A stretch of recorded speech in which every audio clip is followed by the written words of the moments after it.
Good evening and welcome to the February 8th, 2022 meeting of the Chatham Select Board. This is virtual participation only.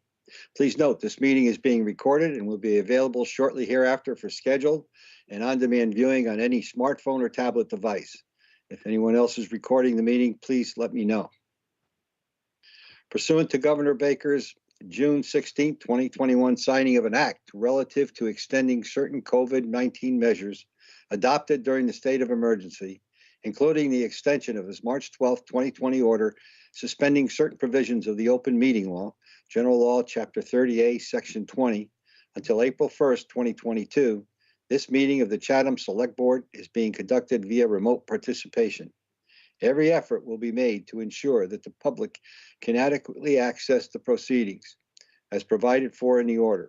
A reminder that persons who would like to listen to this meeting while in progress may do so by calling the phone number 1-508-945-4410. Our conference ID 134208476#, or join the meeting online via Microsoft Teams through the link in the posted agenda. While this is a live broadcast and simulcast on Channel 18, despite our best efforts, we may not be able to provide for real-time access. We will post a record of this meeting on the town's website as soon as possible. And again, let me just say what I didn't say is good evening and welcome again. In any case, if everyone would please mute your mic and shut off your video or your camera until you're speaking or recognized by the board. Let me do a roll call first, and we'll start with the Vice Chair, Shireen Davis. Present. Clerk, Corey Mitters. Present. Select Board Member, Dean Castro. Present. And Select Board Member, Jeff Dykins. Present. And the Chair, Peter Kokolas, is present. Quick overview of what we're going to be doing tonight. We have first our set of minutes for February 1st. Then we have a public announcements and agenda item requests. Then we'll get into our new business and we'll start with the coronavirus update from Dr. Bob. Then we'll have public comments on the following agenda items, except for the first one. Consider ADA self-evaluation transition plan from the Institute of Human-Centered Design, and that'll be public comments will be accepted at that time.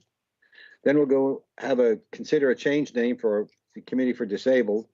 Then we'll get into the budget review. We're looking at directly at the Community Development Department. The second one maybe we've been looking at.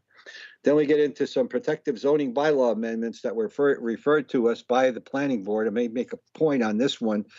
They're referred to the planning board by statutory requirements. They've had an open meeting on them, but they have to have a public hearing. And before they have a public hearing, they'd have a public hearing, then they'd come back to the board for this deep discussion and a vote. Three were provided by the planning board, but three are sponsored by the planning board, and one is sponsored by the Historic Preservation Committee. Then we get into a airport commission request, for a revolving fund change, and an authorization to engage legal counsel. And then we'll finally end up with committee appointments on the Airport Commission, on Lydia's Code Committee, Open Space Committee, and Conservation Committee. So, having said that, let's start with our minutes. Can I have a motion to approve, please, for February 1st? So moved. Okay, Second. we have a second. Any changes or comments? I had one nit that I didn't send to, it was just a typo, and I'll send it to Shauna. Okay, let's have a vote. Shireen? Aye. Corey? Aye. Dean? Aye. And the chair says aye. Next are public announcements and agenda item requests. Chair doesn't have anything. Anyone on the board? Jill? Any public? Anybody from the public? I don't see any hands raised. Okay, let's move ahead to our new business, coronavirus update. Dr. Bob, here? I didn't take a look to see if he was. There you are. Yep, I'm Welcome. here. Good evening, members of the board and members of the public. So for tonight's coronavirus update, we currently have had a total of 731 confirmed cases of coronavirus in Chatham since the beginning of the pandemic in roughly March of 2020. We had 42 cases in February of 2021, and we've had 13 cases so far this month. Normally I show the kind of the monthly status, but if you let me share my screen here, I'm gonna show you something that we started putting together several weeks ago, and I think is a little bit more informative because things are changing so quickly. So these are weekly confirmed cases, starting back in December of 2021 and running up through last Friday for the 4th of February. And as you can see, we were down in the low 10s to 20s. Then we had the spike starting in mid-December following the Thanksgiving holiday, and that pretty much continued through mid-January of this year due to the Christmas, Hanukkah, New Year's Eve holidays as well. And then as you can see, in the last 2 weeks of January, we've seen a fairly significant drop off in the number of cases on a weekly basis. So we're back to pretty much where we were before the major spike that we had during the holidays. So I think, showing it this way is a little bit more informative. We will continue to show the monthly tallies. But when we, if we get into, hopefully we don't get into another peak surge. But if we do, I think this weekly information is a little bit more informative than just showing, the monthly counts, if you will. And then our percent positivity, which is something we're always keeping an eye on. Our 14-day percent positivity, as you can see, peaked a couple of weeks ago. Remember, this is data through last Thursday, and it's basically for the 2 weeks prior to that. So this data is always a little bit, a couple of weeks behind where we may actually be. So our 14-day percent positivity rate as of last Thursday was 17.3%. And that was the second highest percent positivity on the Cape, which is, not a good place to be, but considering where we were the weeks before that, at least we're now seeing a downward trend. Barnstable County at that point last Thursday was at 18.3%, and the statewide 14-day average positivity was around 10%. The current statewide 7-day percent positivity, which is more reflective of what's been going on recently, is now down just under 5%. And that's where that dotted line is. And generally anything under 5% means the illness is under control or being handled. When you're above that, it usually means that you're seeing widespread community infection, if you will. So that was our 14-day percent positivity rate. And then let me just show the average daily incident rate, which for the most part mirrors the percent positivity. You can see again, we spiked up, and as we've talked about for the last couple of months, this spike was even bigger than the ones we saw back in 2020, 2021, the early part of the year when we thought, just as vaccines were being rolled out, we thought that was going to be the worst case. But clearly in terms of the actual number of cases, this recent spike has been significantly greater. The most important thing, though, is a majority of these cases are in vaccinated individuals. So they either express no symptoms or they express very mild symptoms. So that's clearly showing that even though we have significantly more cases, the severity of the illness has been significantly reduced due to vaccinations. So that is where we are in terms of the numbers. And then just a couple of other quick updates. Last night for the Board of Health at their meeting, based on a review of those same figures by the board, the board rescinded their indoor mask mandate, their townwide indoor mask mandate that had gone into effect back on January 7th. was rescinded effective last evening, or basically immediately as soon as we got the press release out. The board felt that because the positivity rate, the average daily incident rate, as well as our weekly case counts were all declining, that things were going in the positive direction. And so the board felt comfortable removing the townwide mask mandate. Now, that having been said, the board's other mask mandate for town boards, committees, and commissions holding public meetings in town facilities, or meetings of 2 or more individuals in a town facility, that is still in place. That was imposed back in September. So that mask mandate is still in place. So the requirement to wear masks during attendance at public meetings being held in town offices remains in place. The Board of Health indicated they will revisit that mandate next week. They have another meeting coming up next Monday, and they wanted to get 1 more week of data for them to consider before they would consider removing the mask mandate for indoor meetings held in the town offices.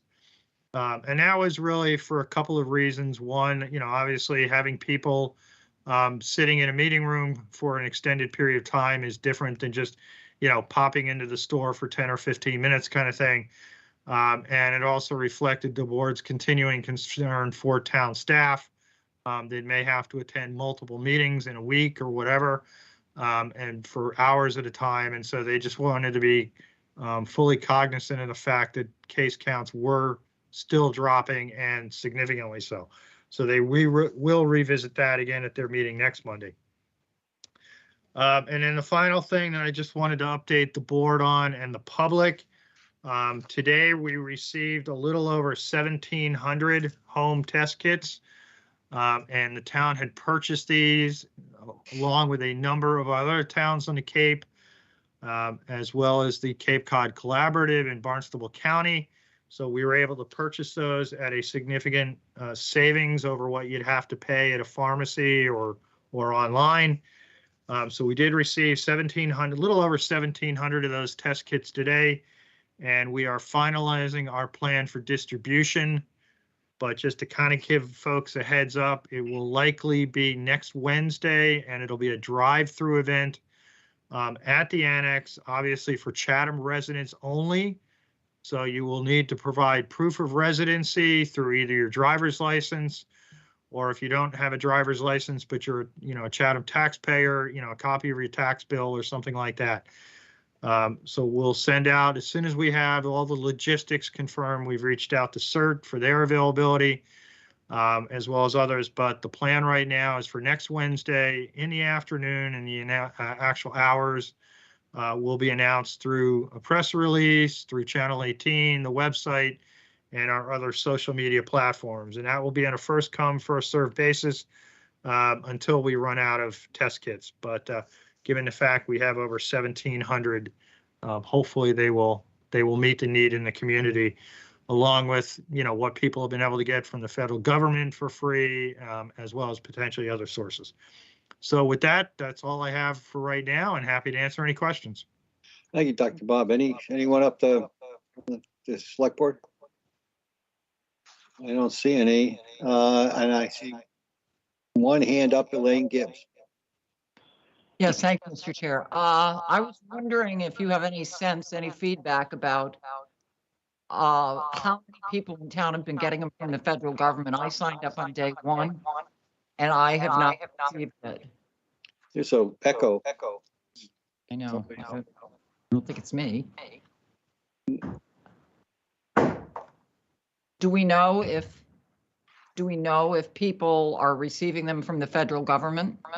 If that question was directed to me, no, I don't have any information on whether or not folks have been receiving them. I have heard from a couple other people that say they ordered them on first day, have not gotten theirs yet.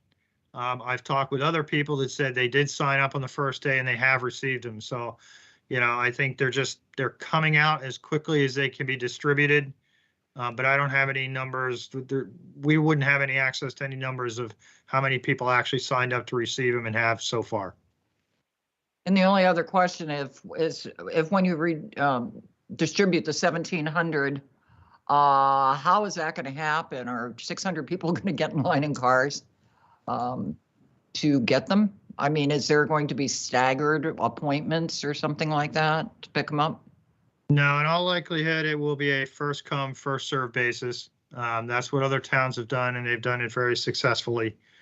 But that's what I say. We'll be working out the final logistics over the next couple of days, and then we'll get that information out to people as quickly as we can. Okay, thank you.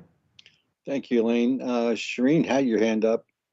I did. I just wanted to let Ms. Gibbs know that I know a couple of people have received them. I received mine only 2 days ago, so they're coming. I just think that it's a little longer process than what we expected or were told.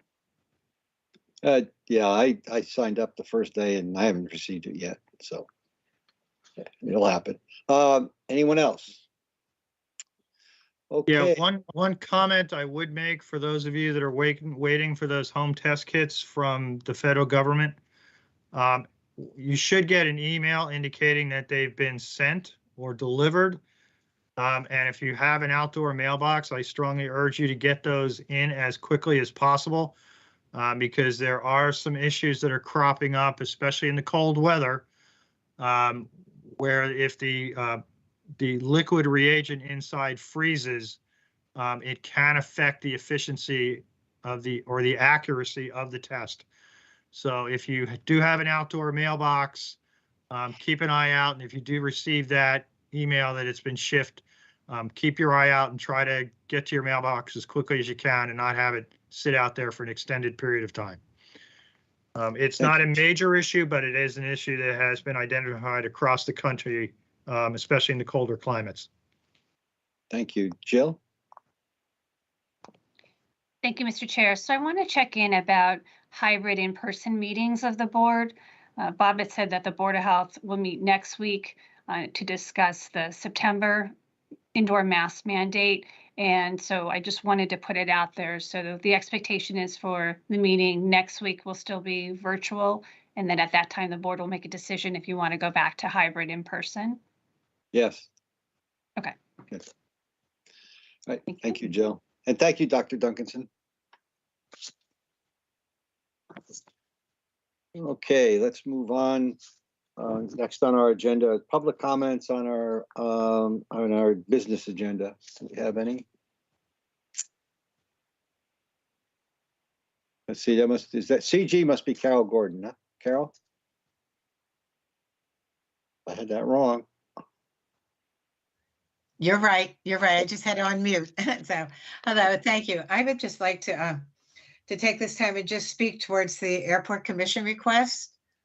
And okay, I'd just like to suggest that the airport be urged by the select board to use the money, the thousands of dollars that they're getting in infrastructure money, and maybe to use that money to bring the airport facilities up into compliance with the handicap accessibility law. It seems to me that might be a better use to our town residents than security cameras and an expensive PR firm. Chatham's such a small town. It seems sad that the airport feels the need for a PR firm just to build better relations with the town. And of course, it's very important to bring our facilities up into compliance with the handicap accessibility law. Okay. Thank you. Thank you, Carol. Thank you. Elaine. Yes, thank you, Mr. Chair. I would like to speak as to the two items on the Airport Commission. One is the increase in the revolving fund, and the other is authorization to engage legal counsel. Okay. There is no information as in the packet that I could find as to why they need legal counsel, but I know it started when the public was asking for some more accountability between the select board, and they wanted to fight that. So I'm not convinced that's a good use of money. What's not mentioned here is that in the revolving fund, I assume they're going to be using $22,000 to get a couple security cameras and to hire a PR firm, as Carol Gordon just said. Back in 2015, a land use inspection report was done by the FAA, and they found propane tanks and boats on the property. And in 2017, the town was to issue a corrective action plan, and that was supposed to be cleaned up by May of 2017. As we all know, we've seen the pictures, it's worse than ever. And so I would ask you that you only authorize increase in the revolving fund if that money is going to be spent on cleaning up that area and doing soil testing. As I said to you before, all of that, the propane tanks, air conditioners, washing machines, they're all within our water resource protection district. And it has to be cleaned up. And this is a good place to find money. We can't wait until May to allocate funds. It has to be done now. And I think that's better spent than on a PR firm and cameras. Thank you. Thank you, Elaine. Okay, do we have anyone else? Okay, all right, let's move on.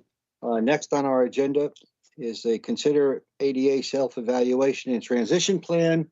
And I see Jay's on, and you have a couple people that were from, I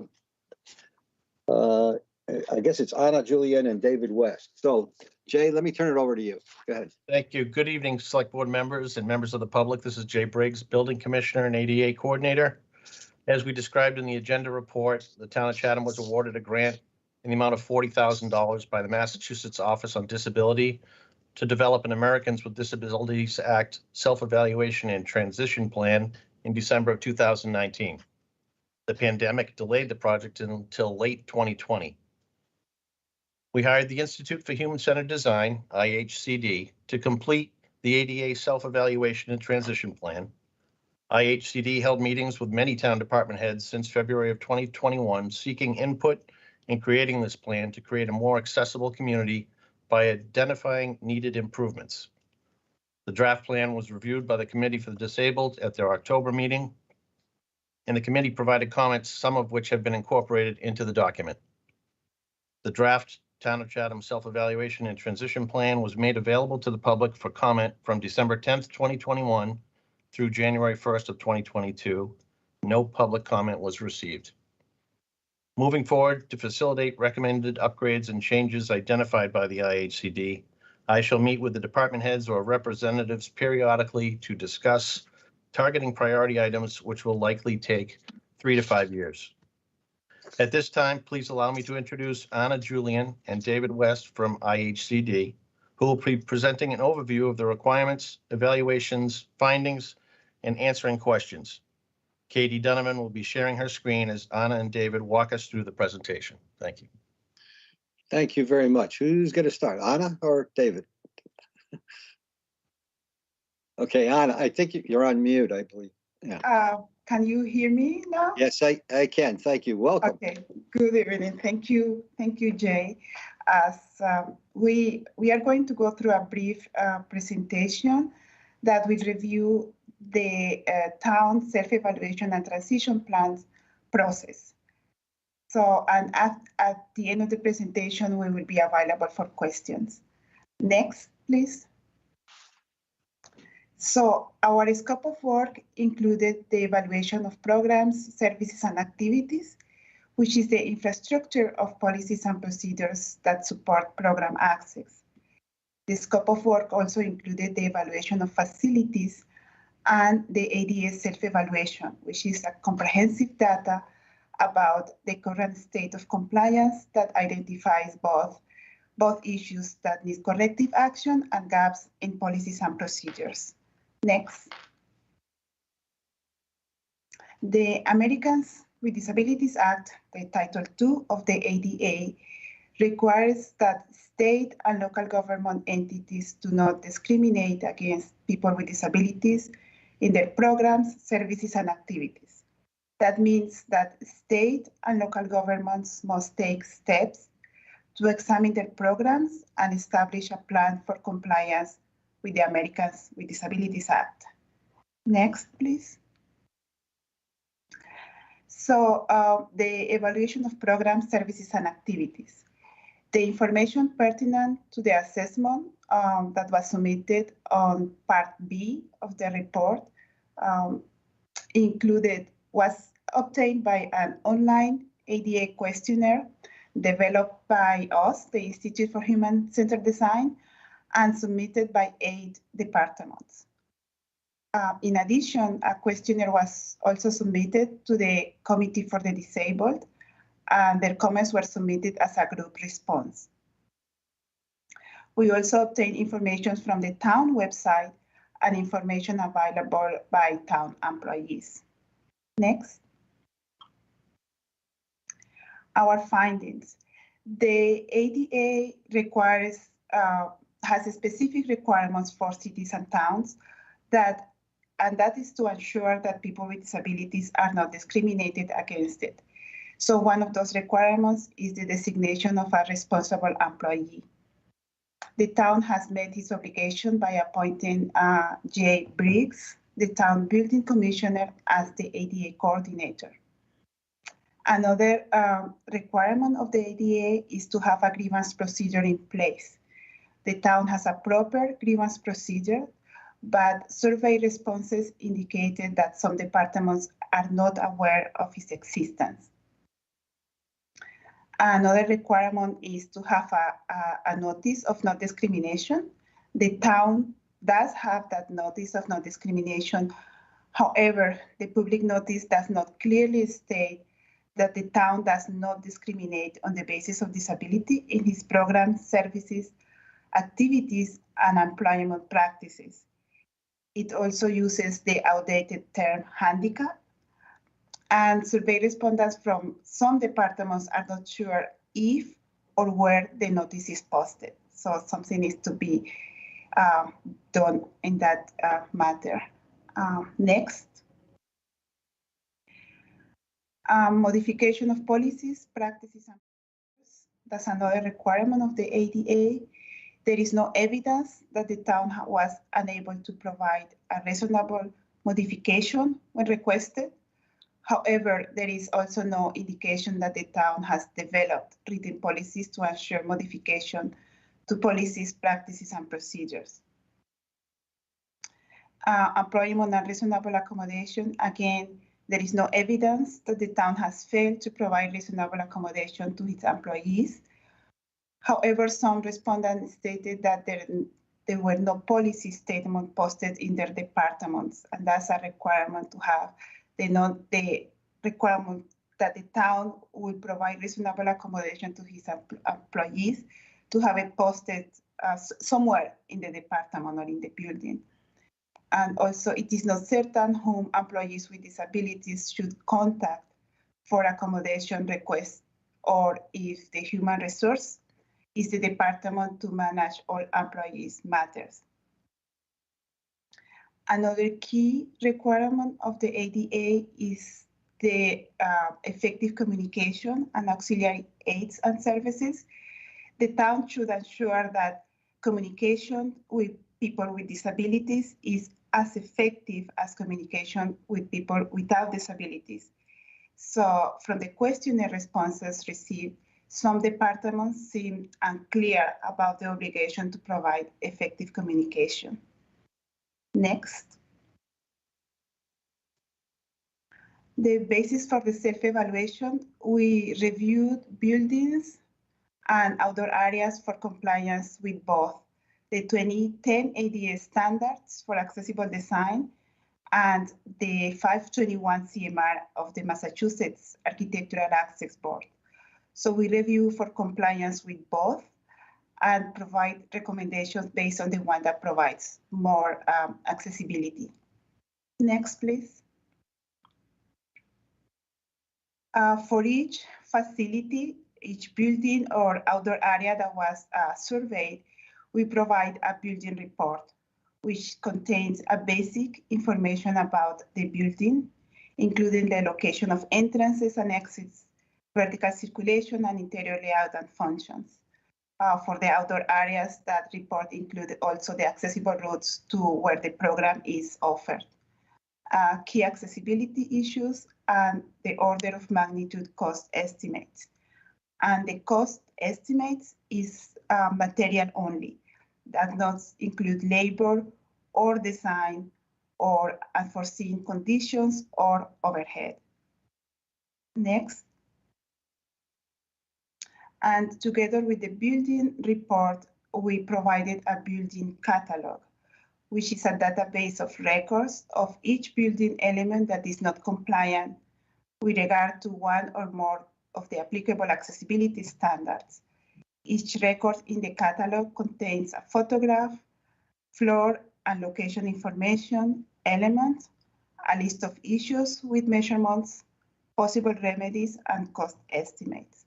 And for the outdoor areas, it also provides information on exterior accessible routes and all the elements, exterior elements that were not in compliance with the law. Next. And now David is going to continue with the presentation. And again, we will be available for questions at the end of the presentation. Thank you. Thank you, Anna. Welcome, David. Oh, thank you, and thanks, Anna. As we all know, we have lots of older buildings in New England, and sometimes that can mean that the buildings are less accessible. Three strategies to ensure access to the locations where Chatham offers its programs and services and activities that include what can be the simplest solution is relocate a program or service within a current building or facility. That doesn't necessarily have to mean that you move every single office down to the ground floor, but if you make it known that people can make appointments or that you'd be available to meet at an accessible location, say within a multi-story building that doesn't have an elevator or other accessible vertical access, then people can come to an accessible location in the building if it exists, conduct town business, and you've achieved access with a relatively low level of effort. Another option is to relocate an office, a program, service, or activity to another location in town that is already accessible. And then, of course, working in conjunction with some of these identified, the town can renovate a facility to ensure access to program, services, and activities, remove barriers to accessibility. Next slide, please. Now I'd like to talk a little bit about the self-evaluation. Next slide. On this slide, we have some photographs from the town hall that show some of the kinds of things that we notice when we're surveying both outside and inside a facility. Moving left to right, there's what we call a angled wayside in the first picture, and there should be a level landing, a level base below the wayside so that, for example, someone who uses a walker or wheeled mobility device could more easily approach it and see the information that's contained there. In the middle slide in the top row, there's an excessive level change. It may not look like too much in the photograph, but there's what we would sometimes call a lip between the pavement and the concrete of the entry, and that can be a tripping hazard and could be dangerous and perhaps also hard to identify if someone's low vision. At the top right, there's a pretty good ramp, but it has a lack of what we call edge protection. And what we want to be sure we do is that we prevent the ability of up to a 4-inch sphere or a wheel from falling off the side of the ramp, which can be dangerous. The bottom left, we're showing an egress door, and at all egress doors, we want to have tactile signage with raised characters in Braille, so that someone with low or no vision can know that they've reached an egress door and can get out of a building either as part of the normal use of the building or in the case of an emergency. In the middle lower town hall photograph, we see a pretty good accessible toilet room, but it has some issues, including in Massachusetts, the 521 CMR, Massachusetts Architectural Access Board regulations that Anna was referring to. You can never have dispensers above a grab bar, and here we see the toilet paper dispensers above the grab bar. It's a bit hard to tell from the photo, but The flush control is also on the closed or far side of the toilet. And for someone who needs to transfer onto the toilet, you want the flush control on the open side where it's easier for them to reach. And I believe, I actually have the text blocked, but I believe that the grab bars here are also lower than allowed. And there are requirements for the height of the grab bars so that they work for most people when they, if they have to transfer onto the toilet. And then at the bottom right, this is very common. We see a service counter that lacks a lower portion that's no more than 36 inches high, which is what is required so that people who are of shorter stature or perhaps use a wheelchair can communicate and receive services as effectively as people without a disability. Next slide, please. Continuing with some things that we saw in this case at the Doc Keene Scout Hall. The first image shows an excessive cross slope. You can see that what's called a smart level, it's a level that gives us a slope in percentages, is really significantly tilted. And that can be a real difficulty for people who use walkers or people who have any kind of balance issue. You want that slope to be 2% or less. In the middle image at the top, this is actually the accessible entrance. And so we need to have the international symbol of accessibility, the wheelchair symbol there, so that people with anyone with a mobility disability would know that they can enter through that door. The top right, the very common thing we see in a lot of buildings and usually pretty easy to solve is lack of a 36-inch minimum width in the route through the space, and we want at least that again, so people can move through this space easily, including people who use wheelchairs and so forth. At the bottom left, anywhere that picnic tables are provided for the public, we would want to see an accessible picnic table. There are a couple different designs of picnic tables to be accessible, but the most common that we see would include basically an extension of the table off one end out about 19 inches and have a 27-inch minimum knee clearance. And that would enable someone in a wheelchair and others to position themselves at the table and be able to use it like everyone else. And we would also want to have the accessible picnic table on an accessible route, which is a route that's firm, stable, and slip resistant. Grass is generally speaking not considered an accessible route. Moving to the bottom middle photograph, it'd be very easy to solve this problem, but it really is a problem for people who use a wheeled mobility device. We want to have at least 18 inches clear space on the pole side of the door. If you imagine yourself using a wheelchair, that table and the fire extinguisher are in the way from being able to get outside of the swing of the door. If you're in a wheelchair and you grab the handle and you're right in front of the door, it's just going to hit your wheelchair. You won't be able to open it. So relocating those two items would create the required maneuvering clearance on the side of the door and make the door usable for someone who's a wheelchair user. The final photo on this slide, a lavatory, which is how the ADA and MAAB refers to sinks. There's some good things here. You can see controls for the faucet that could easily be used with a closed fist because they have the sort of high wing there, and that's exactly the kind of thing we would like to see. The lavatory also has wrapped pipes. That can be important for someone who has no sensation in their legs. If a significant amount of hot water has been going through the pipes, if they weren't wrapped, people's legs can get burnt and they won't even be aware that it's happening. So that's a good start. But the vacuum cleaner is in the way of the clear floor space at the sink for a wheelchair user. And I believe we also noticed that it had less than 27 inches of knee clearance between the floor and the bottom of the sink, which would mean that most wheelchair users wouldn't be able to get up to the sink, the lavatory, to use it. And finally, the mirror in this instance is far too high. You want the bottom of the reflective surface of a mirror to be no more than 40 inches above, as we say, above the finished floor. One other way to address that is sometimes you'll see in an accessible toilet room or in an accessible sink, a mirror that can be tilted and tilted downwards. But even if this mirror were tilted, it would be far out of reach range.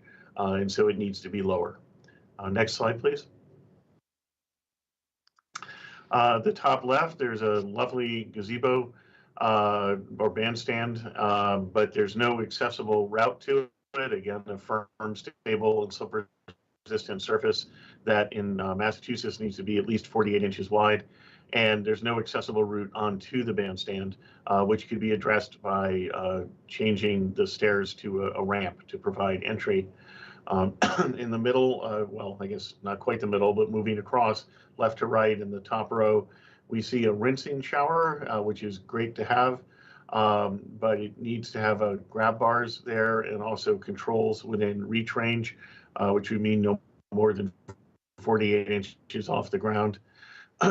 Next, we see a bench, and it's just on sand, so it's not on an accessible route. And we would want a firm and stable surface there, stone dust, concrete, asphalt, something like that. And we would also recommend a firm and stable surface at one end of the bench, so someone in a wheelchair could get there and sit alongside the bench with their friend who might be on the bench with them. And then at the top right, there's lack of a firm and stable route to the beach. If it's an ocean beach, to the mean high tide level. If it's a pond, it's to the access level to the water.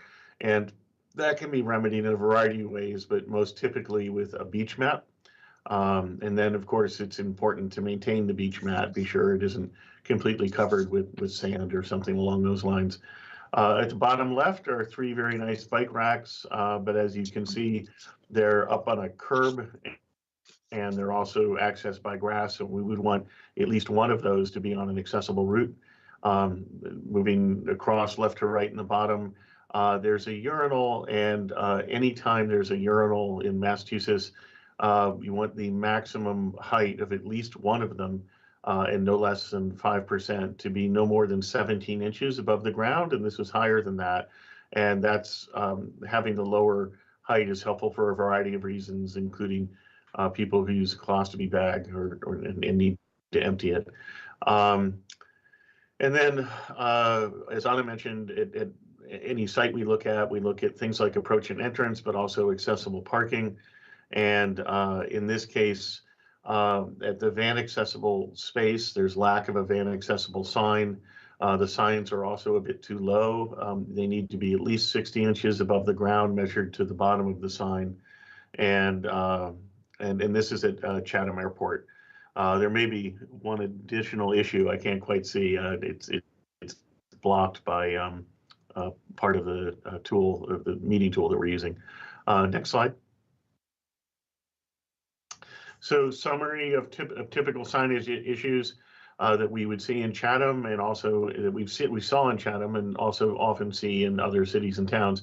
Lack of directional signage at inaccessible entrances directing visitors to an accessible entrance. I would add, if an inaccessible entry door is down a long pathway, a walkway or something, it takes a while to get to the door, the sign letting people know where the accessible entrance is should be put at the start of the pathway so that they don't have to walk all the way down the path just to find out they can't get through the door. As we mentioned, lack of tactile egress signage with raised characters in Braille on the latch side of the door at egress doors so that people can know, if they're at an exit door.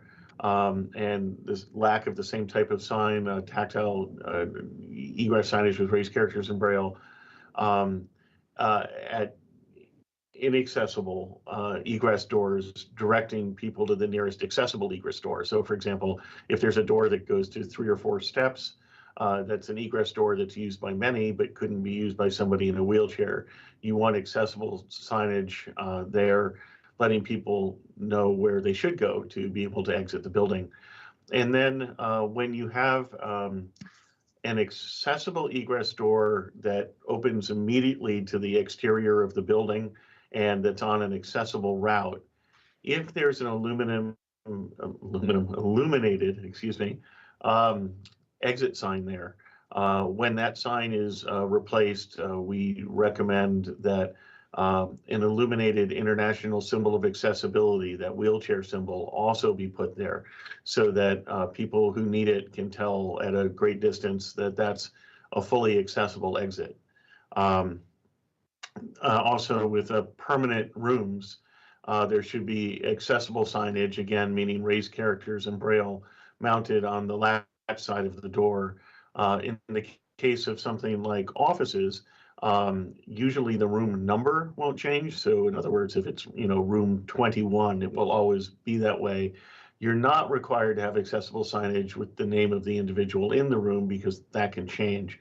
But another example of a permanent room where you'd want signage would be something like a conference room. Conference rooms don't usually typically change to become used for a different purpose. And so since you have that permanent room where the use of the room isn't likely to change, we want accessible signage there.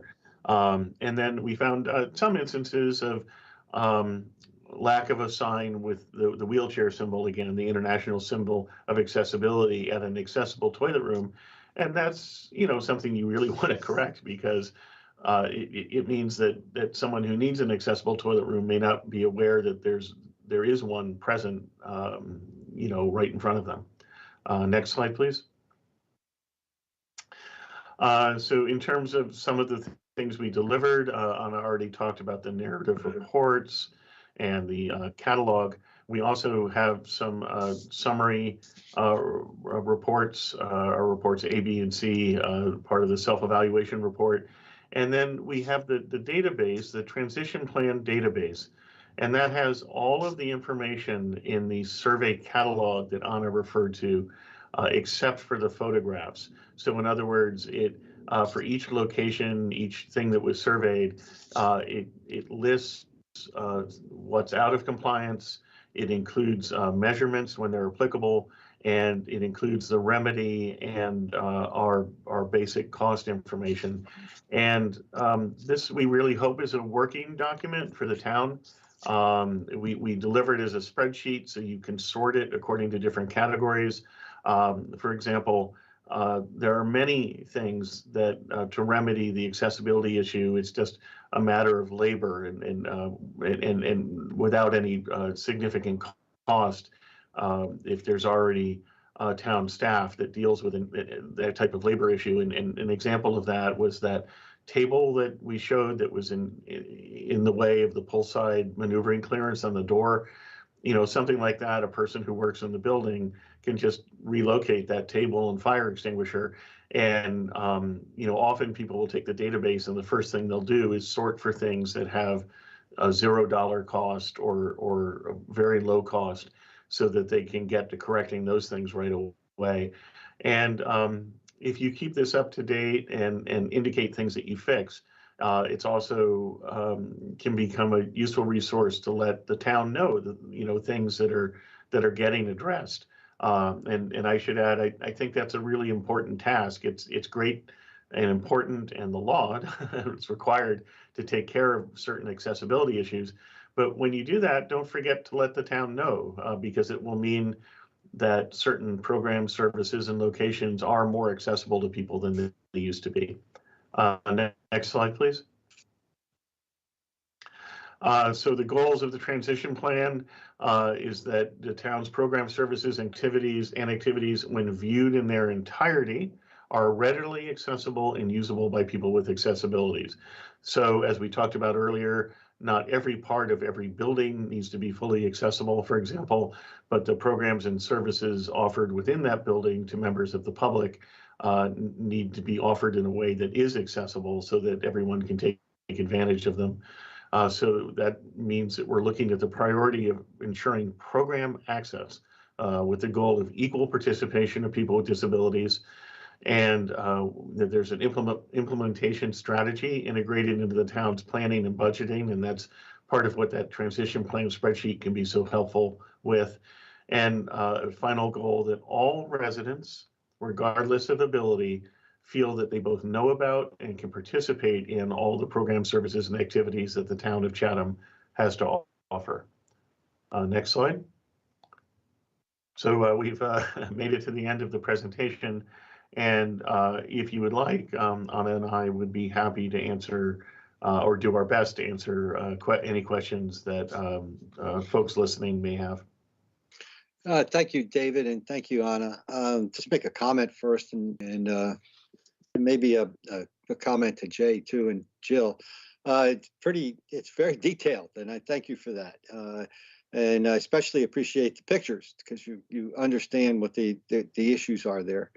I have to admit it was long reading this weekend, but I appreciated the executive summary. Even that was a little long reading, but however, it was well written and I could follow without any problem. Jay and maybe Jill, you know, it looks like the plan that they've given you and they laid it out, which is kind of good. The only part that's not good is it's not that it's not good, is that it would be a problem for us. So the costs don't include are just material cost. After that, we have to figure out what it is, but that's fine.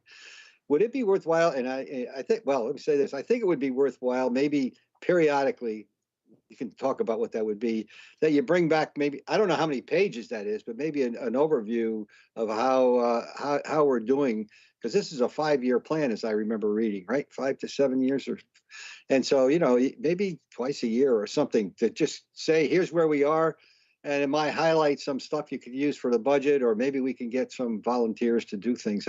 Just a thought. Anything else from the board? I see Jeff's hands up. Jeff. Yeah, thank you, Peter. And I want to thank the folks from my HCD and Jay and Bob Lear with his leadership on the Committee for People with Disabilities. You know, I don't recall ever having received a report like this before, and it was an excellent report. It was enlightening. It was in depth. It commented on areas that, you know, we go by and use perhaps every day, and we don't realize that, hey, wait a second, this might be tough for somebody in a walker, or especially a wheelchair or in crutches. So I really do appreciate the look, and I really appreciated the transition plan, because we can take that and we can kind of bake that into our budget for next year and our budgets going forward for the next 3 or 4 or 5 years.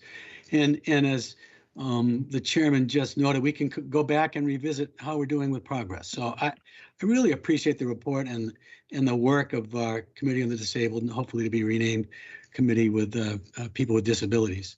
And so, Bob, I thank you, and Jay, I thank you. And COVID got in the way a bit here, but now I appreciate the report, and certainly I thought it was exhaustive and all-encompassing, and much appreciated. And a lot of stuff, not to wax on here, but a lot of stuff isn't too expensive, so I think it's stuff we can kind of tackle as we go along and as we go. Rome wasn't built in a day, but we'll get there. And especially appreciated the note on the sidewalk in front of the Doc Keene Scout Center. I've walked down that before, and you actually tilt when you walk down that sidewalk. Of course, that hasn't been in some disrepair for a number of years, and we don't have sidewalks on Stage Harbor Road.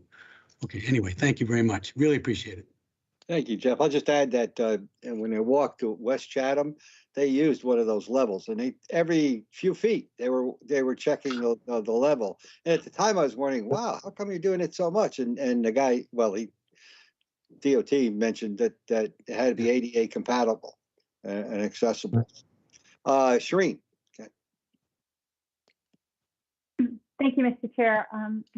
I don't really have much to add or ask. I just I'm really happy to see that we're ensuring program access for everybody, and that inclusivity is and compliance is starting here. I was really interested in seeing the perspective of what a certain building or a certain room had a particular problem. That was really enlightening for me.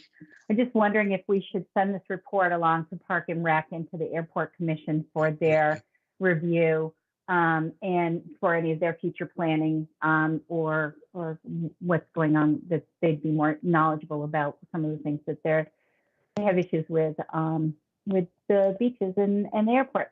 So thank you very much, and thank you for this comprehensive report. It was very appreciated. Thank you, Shireen. Good. That's a good recommendation. Dean's hands up. Dean? Thank you, Mr. Chairman. Thank you for the presentation and for the report. I just wanted to note, I think that Bob Lear, who's the chair of the Committee for the Disabled, is on. Maybe, Mr. Chairman, you might want to ask if he has any comments that he'd like to make. Great. Thank you, Dean. Good recommendation. Bob, any comments? Or just want to say hello? Quite a few, but I'll keep it brief. I think, the report is great, and it is extremely comprehensive. It's I have no problems with the report. I think what's been overlooked in part of it, although is made clear on the report, that this has been a legal obligation of the town since 1991. And we're talking about a 3 to 5 year plan. Our committee's been urging corrective action on the part of the town for at least 5 years on some of these issues. And it's sort of, yeah, well, that would be nice to do that, but we'll see if we can get a grant. And yeah, well, maybe we'll put it in the budget for next year. That I just don't see that as good enough. This has been a legal obligation for 30 years. You don't put it off for another 5 years. So we need to do a little bit better in terms of making things accessible. And I think it's critical too. I think the presenter managed that this is not just for people in wheelchairs. This is not just for people that are blind or deaf. This is for people that have balance problems. They're in walkers. They have low vision. Going down steps that don't have a demarcation of the treads on them is dangerous. There's just a world of things that if you do these things, you're making it better for our population. Don't just think about people in wheelchairs. Think about all of us that are getting a little bit older that have balance problems or can't see too well. And putting those things off it's going to be people that can't access things. They won't be able to go to a baseball game because they can't get up the slope. They won't be able to go to the concession stand at the ballpark because there's no counter there that they can access. We need to look at it with more urgency than we have been doing, not just let's put it off until next time, or let's see if we can get a CPA grant for it. That's just, you're admitting you have the obligation and saying, oh, well, we'll see if we can get a grant to do it. And the patience of the Committee for People with Disabilities is being stretched. And there are next steps that citizens can take to move this along. And it won't be a pleasant experience for the town if they feel the need to do that. So I would say keep that in mind. Thank you, Bob. I would say you should come back to our board periodically. Let's see, do we have anyone else? I don't see any others. I want to thank you all. Jeff, your hand's still up or different again? You're on mute. Yeah, I just wanted to say thank you to Bob. That was very well said and appreciated. And we took it to heart. Thank you. Thanks. Thank you. Okay, and I thank you, Anna, and I thank David and Jay. Thanks very much. And it's in your ballpark now, right? You come back to us, though. We'll help. All right. Well, all of us. Thank you. Let's move on to our next agenda item, and which is as important, and it's still with Jay, and it's a proposal for a name change for the Committee for the Disabled. Go ahead, Jay or Bob. Thank you. I'll take it. As a result of the ADA self-evaluation and transition plan, the Town of Chatham Consultant Institute for the Human-Centered Design evaluated non-discriminatory policies and practices in programs, services, and activities. The IHCD recommends the Committee for the Disabled consider a name change with more inclusive language. The committee is requesting the Select Board approval to change the name to Committee for People with Disabilities after a unanimous vote to do so at the November 17th, 2021 meeting. Okay. I don't know if the chair wants to say, if Bob Lear wants to say anything to that effect, but. Yeah, I was going to ask. Bob, do you have any comments on that? Well, I certainly support it. And I think it does, although it sort of sounds semantic and politically correct, it is a better way of thinking of that these folks with issues are people first and not a problem first. So I'm all in favor of it. Okay, thank you. Let me to the board, any comments or discussion or a motion? Jeff? Yeah, I move that the board approve the name change as presented. Okay, can I have a second? I'll second. Shereen seconds. Any further discussion? Let's have a vote. Let me start with Corey. Yes, yes. Jeff. Agreed. Jeff. Aye. Dean. Aye. Shereen. Aye. And the chair says aye. Thanks very much, Jay. Thank you, Bob. Thank you. Thank you. Let's move on. Next on our agenda is our, excuse me, is our budget review and annual town meeting. And today we have community development to come talk to us. Alex will come in, and I see Katie there too. Welcome to both of you. Alex? Thank you, Mr. Chair. Yes, as you know, in advance of submitting the recommended budget to the Finance Committee, we're previewing some of the, most of the departments with the board prior to that transmittal, which will happen later this month. So tonight we have the Community Development Department before you, and as you noted, Katie Donovan is here to talk about her budget should you have any questions. Just a brief synopsis is that the Community Development Department, along with the Chamber of Commerce budget, makes up about 3% of the operating budget. The Chamber of Commerce will come before you at a later date this month. The Community Development Department budget is presented at $885,092 for FY 2023. That's an increase of $110,110 over the current fiscal year budget. And that does include a new full-time position, the Housing and Sustainability Director, which you have been made aware of previously. And so that accounts for much of the increase, not the total increase. As noted in the budget message on page 18, there was a discussion about the Housing and Sustainability Director, who will work with the public, community partners, and other town departments on projects that ensure our long-term environmental, housing, and economic sustainability. And Katie is happy to answer any questions you might have regarding that Housing and Sustainability Director. Other than that, the increase is based on contractual wages, steps, and longevities. And there's a small increase in the expense line of $2,000 for continuing education, training, and certifications and professional development. So really, that is just the basic synopsis of the Community Development Department budget as requested, and we're happy to answer any questions you may have. Okay, thank you. Let's see, before I make any comment, oh, Dean's hand's up. Go ahead, Dean.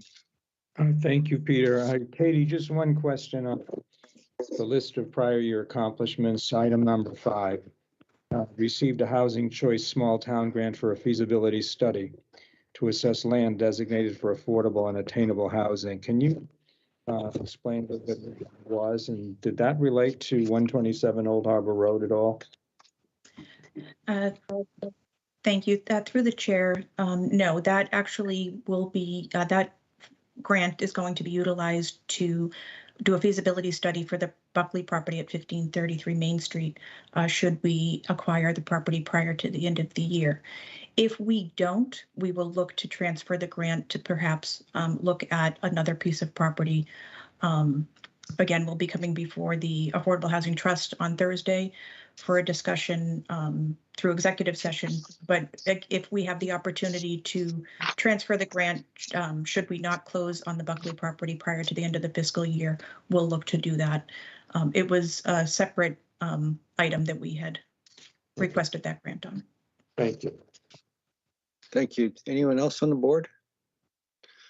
My only comment is, if you look at the program description for community development, and if Corey and I both work with people that are there, the amount of committees and boards and commissions that they support is numerous, and a number of them are regulatory.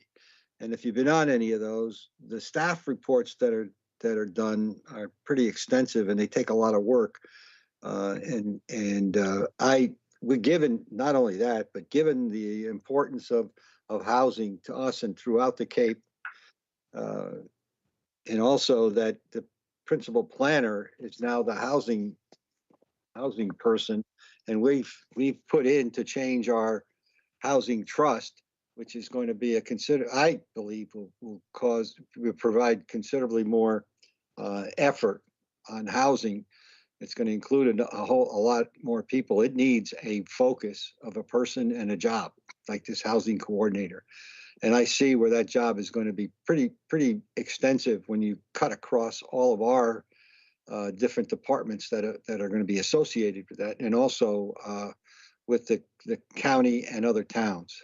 So I support it. And I see Shireen's hands up. Go ahead, Shireen. Thank you, Peter. I support the position as well. And I think that if you look at other towns that have a dedicated housing director, they've had a number of successes in putting together programs for affordable and attainable housing. And we're on a really good path to that, thanks to the staff already and to our efforts as a board and our committees.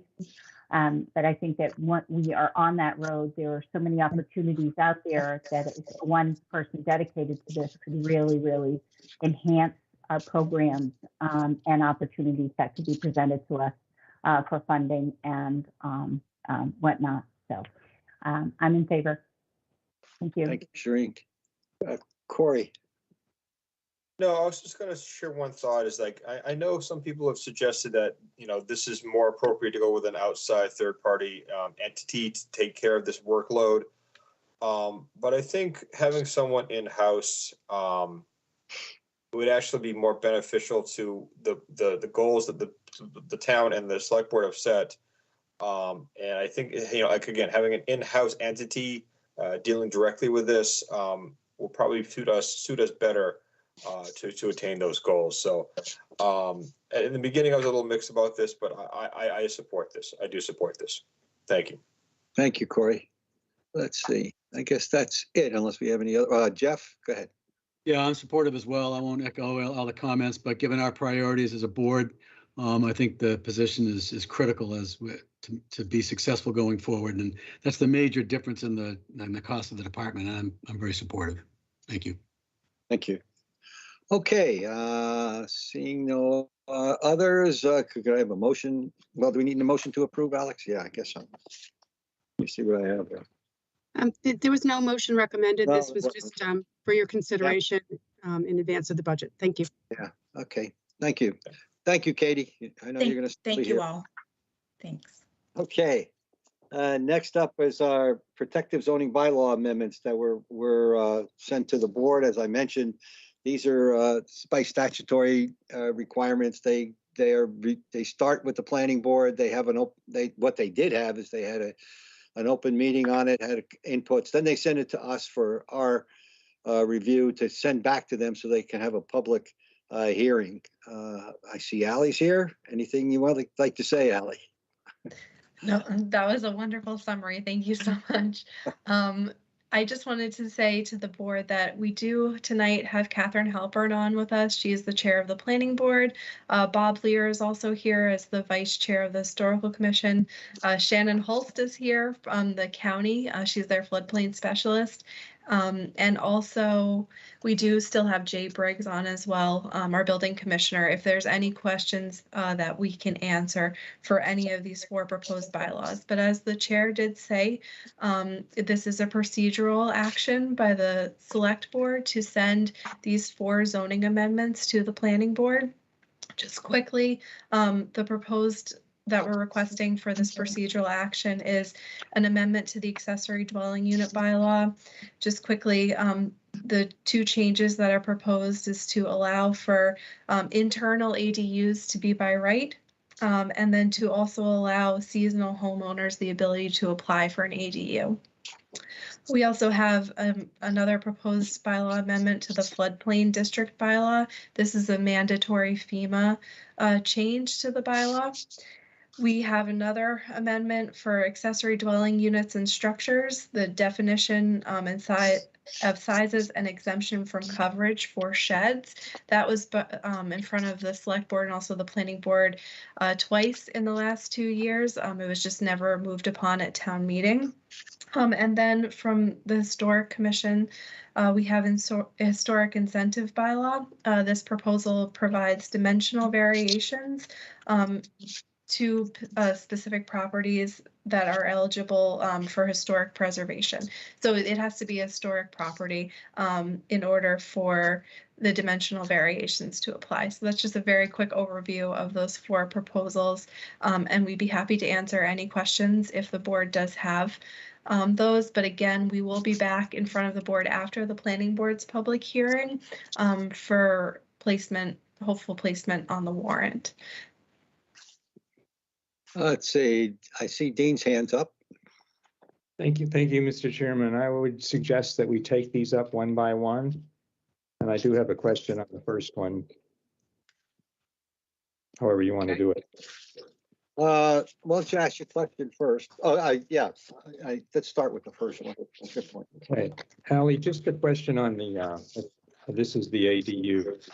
On the final page on paragraph 7, you talk about amnesty. Do we know how many units have been amnestied to date? We have not received any applications for amnesty to date. One, okay. Mm-hmm. Thank you. That was my question. Thank you. Thank you. Anyone else on the first one? I'll make just a quick comment on that. That's a good point, Dean, because when it first went in Barnstable, they had a whole host of ones that came back on amnesty.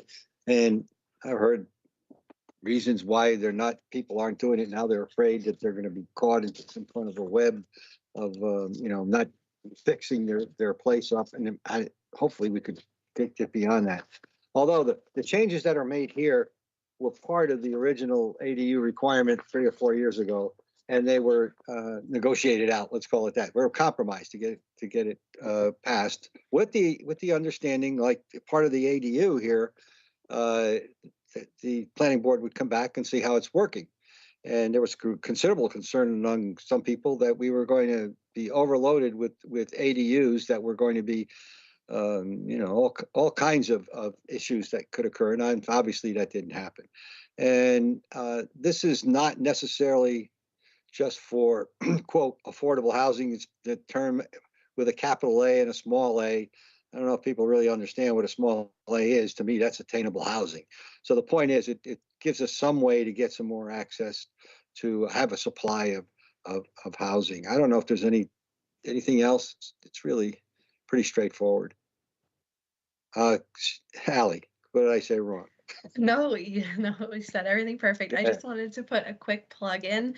I do believe that the Community Development Partnership, the CDP, has received ARPA funds, and they're hoping to help homeowners who want to put an ADU or potentially need to go through the amnesty process. Help them apply to the different towns. So I believe that they're working on a program to help homeowners with this. I don't think it's fully functional yet, but I know they're working on it. So just wanted to put a plug in for that. That's good. Okay. Dean, your hand's still up, or is that? Oh, you're on mute. Sorry. Thank you, Mr. Chairman. I was going to offer a motion if you'd like. Well, we can motion. We could have a motion on all of them, can't we? Yeah, sure. I didn't know how you wanted to do it. I'll defer. Okay, let's go to the second one then, which is the floodplain district. Any comments on that? Give it, hey, Allie, the floodplain district changes were not, and were not started internally. They were started by who? The EPA? I mean, the FEMA? Or no? I do. Yes, they are, I believe, federally mandated, but I do have Shannon Holst that's on the line, and she is much more knowledgeable in this, and she presented to the planning board, and so if I would ask her if there's any questions, she could respond. Sure, thank you. Yeah, hey, Shannon, would you just give us a quick overview on the floodplain and how it's changed, and who's, this is mandated. This is we have a lot of coast. And a lot of that land is controlled by what happens on it by the floodplain. So I'll start with that because it applies to other things also. Go ahead. Sure. So good evening. So as Ellie mentioned, my name is Shannon Hulst. I am the floodplain specialist for the county with Cape Cod Cooperative Extension and Woods Hole Sea Grant. So what this is requirements for participation in the National Flood Insurance Program They are things that should have been in the bylaw all along, but since 1980, since Chatham joined the program, but they fell through the cracks along the way. Chatham is not the only town. Every single town in Massachusetts that participates in the National Flood Insurance Program is going through these updates right now. There were several things that were just missed statewide. So FEMA has said we can no longer go along with exempting these from our bylaws, so we need to include them. So the implications of this, certainly there's a significant amount of floodplain in Chatham, as there is throughout Cape Cod.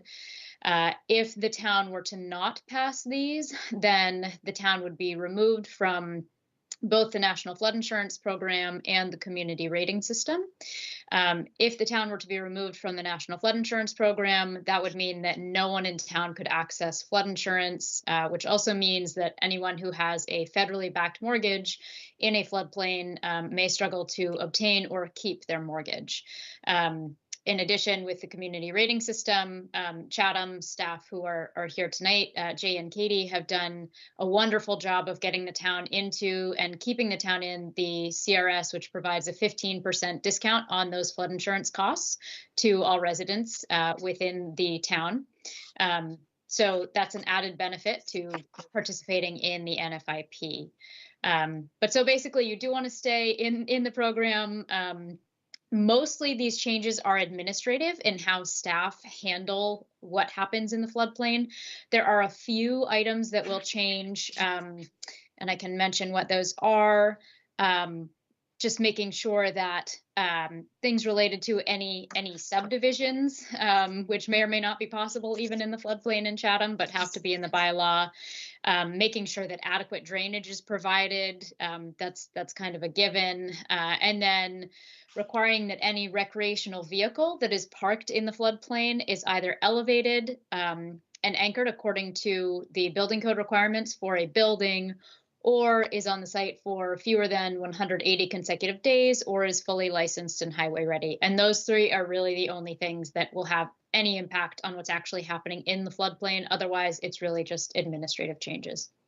All right, thank you. Did I read wrong, or was there an added foot? Was it called freeboard? I remember this when we first put this together, and the planning board at that time had increased the height requirement by an extra foot, and then we came down from that. But now it's back in required by So zoning. I mean by building code, I guess. Correct, exactly. That is required now by the building code. So when Chatham enforced that in the first place, Chatham was well ahead. I hold Chatham's floodplain regulations up as exemplary floodplain regulations, and that was wonderful. Now the building code has caught up and even exceeded that. So we just didn't want the Chatham regulations to be in conflict with the building code. Good, thank you. Let's see, Dean first, and then Jeff. Thank you, Mr. Chairman. I just note on paragraph S, under the definitions of substantial repair of a foundation, in the fourth line, I think there is a typo there. There is a repetition of the phrase "or repair" at the end of that line.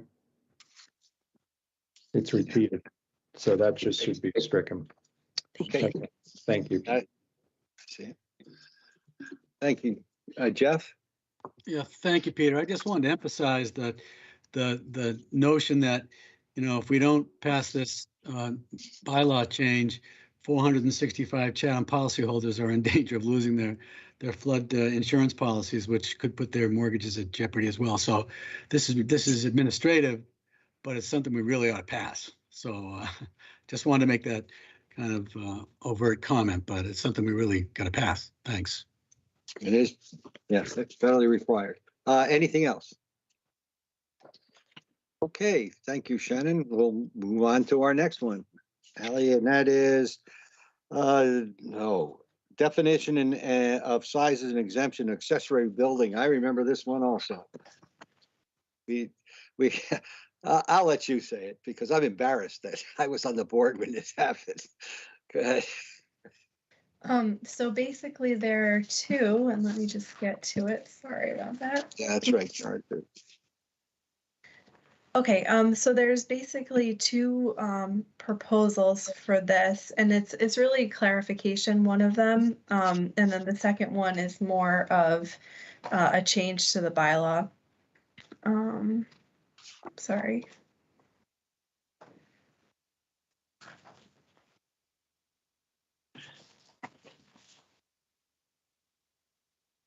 So basically, one is, sorry, I'm just trying to find my pages. One makes sure we understand that 100 feet or less, right? That's correct. So basically, Or there's something over, and the bylaw, the way it reads now, just says under 100 feet and over 100 feet. And if you have 100 feet, you didn't know which way to go. So it's really a simple. Yeah, that's the one I remember too well.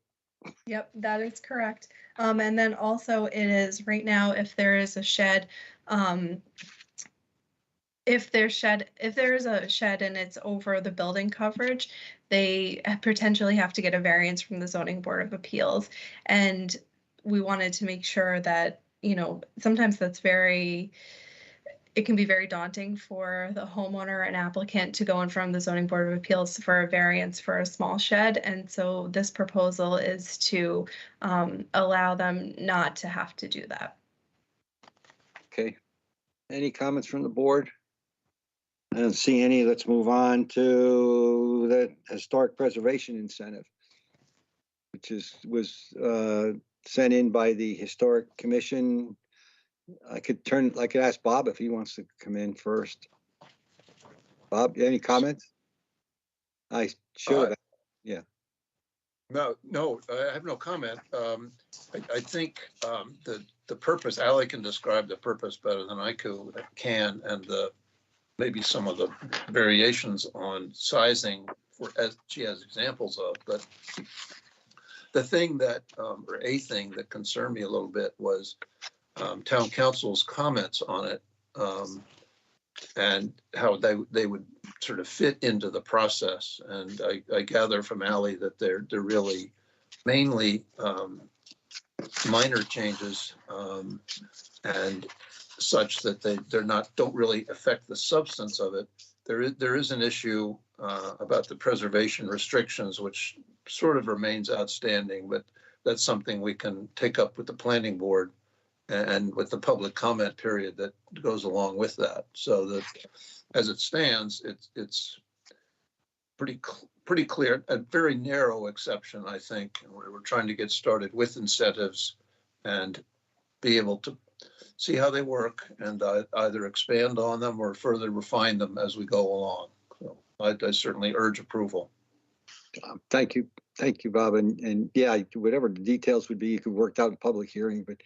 But I would agree. Given what's happened with our historic buildings over the last years, this may be at least one avenue for people to be able to keep a home and have a home and then keep the historic part of it. Dean, your hand's up.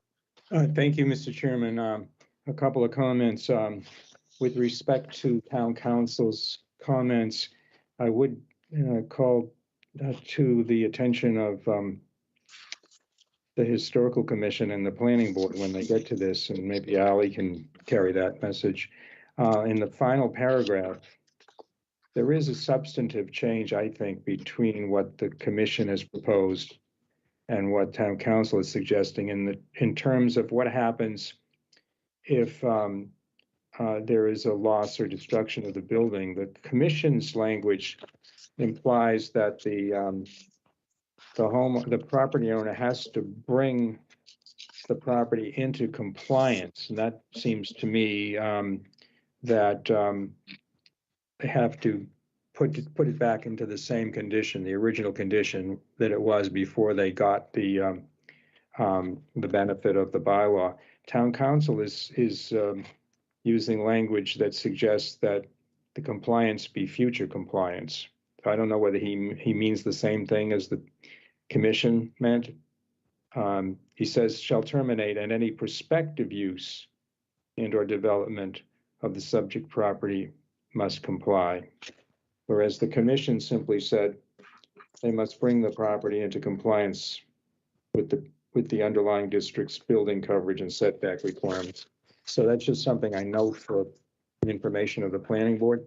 I want to say just generally, I'm liaison to the Historical Commission, and they and Ally and with input from the Cape Cod Commission have been working on this for several years. And I think they've done a very good job. I think it's a very tight bylaw. As you all know, I'm pretty tough on varying from setbacks and streets and so forth and small lots. But I think that the underlying goal and purpose is admirable, and I think that they've done it in a way that is not extreme. So I'm very supportive of sending this on to the planning board. Thank you. Thank you, Dean. Anyone else? Any comments more, Ally? Go ahead. Just a quick note, I did speak to town council about his proposed amendments.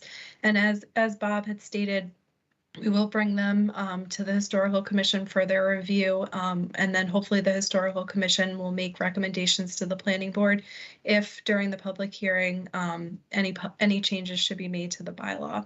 But I did speak with town council about his changes, and he did relay to me that he felt that any of the changes, if all of them were accepted, were not outside of the scope of the public hearing. So we would be good to go with the public hearing process. Okay, thank you. And I failed to recognize Catherine, and I apologize, Catherine, if you have any comments before we go to a vote. Hi, thank you, Peter. This is Catherine. No, I have nothing to add. I think Ally has done a terrific job. I think overall the planning board chose these matters to come to town meeting this year because it's something that can be accomplished. As all of you know, we do have other long-range planning initiatives on our plate that we're continuing to work on, but that we felt were not quite ready to bring to town meeting at this time. But these are ready to go. I do also just want to express my support for the work that the Historic Commission has done. I agree that they've done a lot of work and have done an excellent job in putting together the bylaw for historic preservation. So nothing of substance to add, but thank you so much for your consideration. Thank you, Catherine, and thank you for being able to join us. Okay, I guess we could have, this will be the first of two motions. We'll get into the other one next. So it's a motion to move the proposed protective bylaws amendments referred back to the planning board for a public hearing. Dean? So moved. You have a second? Second. Okay. All right, let's take a vote. Shireen? Aye. Corey? Aye. Dean? Aye. Jeff? Aye. Chair says aye. Thank you, Ally, and you have one more, right? Yes, thank you. So also in your staff report is a discussion of bylaw advertising fees. We are looking for guidance from the board tonight about a change to our procedure. Currently, when we notice protective zoning bylaws, we notice the entire proposed bylaw. So sometimes that can be multiple pages, 5 or more. And it is becoming quite costly to notice those proposed zoning bylaws. You know, right now we have 4 of them that need to go in the paper, and it needs to go into the paper twice. So we're looking for guidance from the board tonight to see if we could potentially change our process, and we wanted to bring it to the board for an open discussion. In your packet, there are 2 potential ways to notice them. The first one is our normal way, which includes the entire bylaw. And the second is a potential condensed version. It's not a legal requirement that we notice the entire bylaw. It's just what Chatham's procedure has been in the past. But we do have multiple ways that we put the bylaw out there. We have it on our webpage. We have it in person if someone wants to come in and get it. We have emailed it to multiple people. We'd be happy to mail it to people. So there's lots of ways that it does, you know, we can get it out there, and we have gotten it out there. But there is no specific requirement under Mass General Law to notice the entire bylaw. I also just wanted to say that after we wrote the staff report, we did also reach out to different communities on the Cape to see what they do. And we did receive multiple examples from different surrounding towns. They are very, very condensed, actually even more condensed than what is in what is in your package right now. I do have an example that I created today. If I could share my screen quickly. Sure. It just, yep, okay.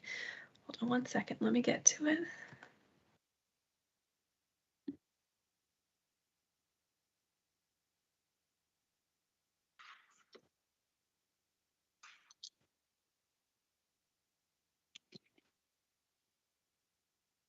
Okay, can everyone see that? Yes. Okay, great.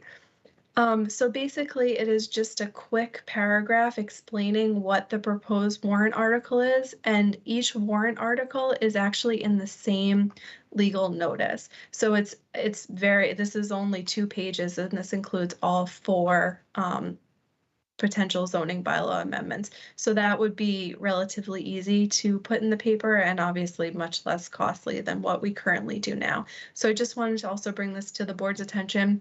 This is what most towns and communities surrounding us do post. Okay, thank you. I see Dean, Jeff, and then Shireen. Dean? Yeah, thank you. I kind of like the condensed version that you included in the packet. And I just wanted to make sure there was a clear understanding. What you're showing are the actual changes in the context of the paragraphs or sections wherein those changes lie, as opposed to repeating the entire bylaw. I know it's more language than what you just showed on the screen, but it seems to me this is a fairer version for someone that's really interested in seeing what's going on. And it does include a reference at the end to the full text on the website. So Yes. those would be my thoughts. Thank you. Yeah, thanks, Dean. Jeff? Yeah, I think the condensed version in our package is an improvement on the entire thing. And I think what Ally just showed us is also an improvement on the condensed version. But I want to point, I think we also in the warrant published the full version, do we not? Yes, of course. Yeah. Yep. Yeah. So I would support, I think Ally's is easier to read and easier to understand. And I think they get to the nub of what we're trying to do with the zoning bylaw change. So I would support her proposal. Thanks. Shireen? I'll support her proposal, Ally's proposal, and just maybe another suggestion would be a QR reader that's attached to it that you could just, reference through your phone and look at the entire warrant. I mean, entire bylaw. Sorry, and it might. I'm fine with that. I know it's pretty costly, and this is pages and pages, but I think people are really interested in it. They'll read it, resource it. In fact, the one that Ally has in the package, in our package, the one you're talking about, yeah. No, I like the one that you made the presentation to, the shorter version, with some referencing to the larger version. Okay. Corey? Oh, I'm sorry, Corey, your hand wasn't up. I know, I have no problem with the condensed version. I mean, the newspapers may be a little unhappy because they're losing all that revenue, but no. I have no problem with it whatsoever. Yeah, I could go either way. I'll go with them. I could see changing things when you make a drastic change. People tend to have a problem, but I can go with Ally's version. Dean, your hands up. Yeah, I mean, I'm fine with that too. I as long as it contains a reference to the full version that shows all the changes, that's easily findable. Thank you. Okay, thank you, Dean. All right, so we need a new motion. No, we don't. All we need is to give her guidance, and I think we have. Anything else? I just wanted to point out that it is a requirement of Mass General Law to say where you can find the entire proposal. And so we do always include that in the legal notice. Okay. All right, thank you. Thank you very much. Right. Good night. Now, next, our airport requests. We have the first one for a revolving fund limit increase, and I'll turn it over to Alex. Yes, thank you, Mr. Chair. Yes, in your packet tonight is a request from the Airport Commission to increase the limit on their revolving fund expenditures for FY 2022, the current fiscal year. Currently, the limit is set at $75,000, and the request is to increase it by $25,000 to a $100,000 cap. As noted in the agenda report, there is sufficient revenue to cover the requested increase. Currently, there's a beginning balance of $94,821 and change. The expense limit is $75,000. The revenue received to date is $49,880. So there's an availability of $69,702 to expend. They have not reached the limit. They've expended approximately $43,000, actually $44,000 through January 31st. However, there are reasons, as noted in the minutes that were attached, why they are looking to increase the limit for FY 2022. I'd like to point out that the Finance Committee considered this last week and voted unanimously to support the increase from $75,000 to $100,000.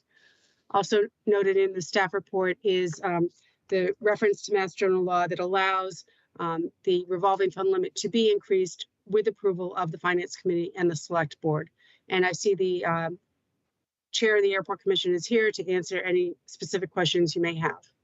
Okay, thank you, Alex. I will, though. I did listen to most of what the Finance Committee said. Question that was brought up was, and we might bring it up here, and then we'll go to the chair. This is not part of our operating budget. This is a revolving fund that comes out of airport resources or airport revenue. Is that correct? That's correct. The Airport Commission, the Airport Revolving Fund is funded through the rental and lease agreements, and so again, no taxpayer money is contributing to this expense. And I guess let me go over to Huntley, and then I'll go to the board. Huntley, also at the Finance Committee, you gave a description which isn't really as specific in the minutes on, the revolving fund and what it's going to be used for. Could you go over that again?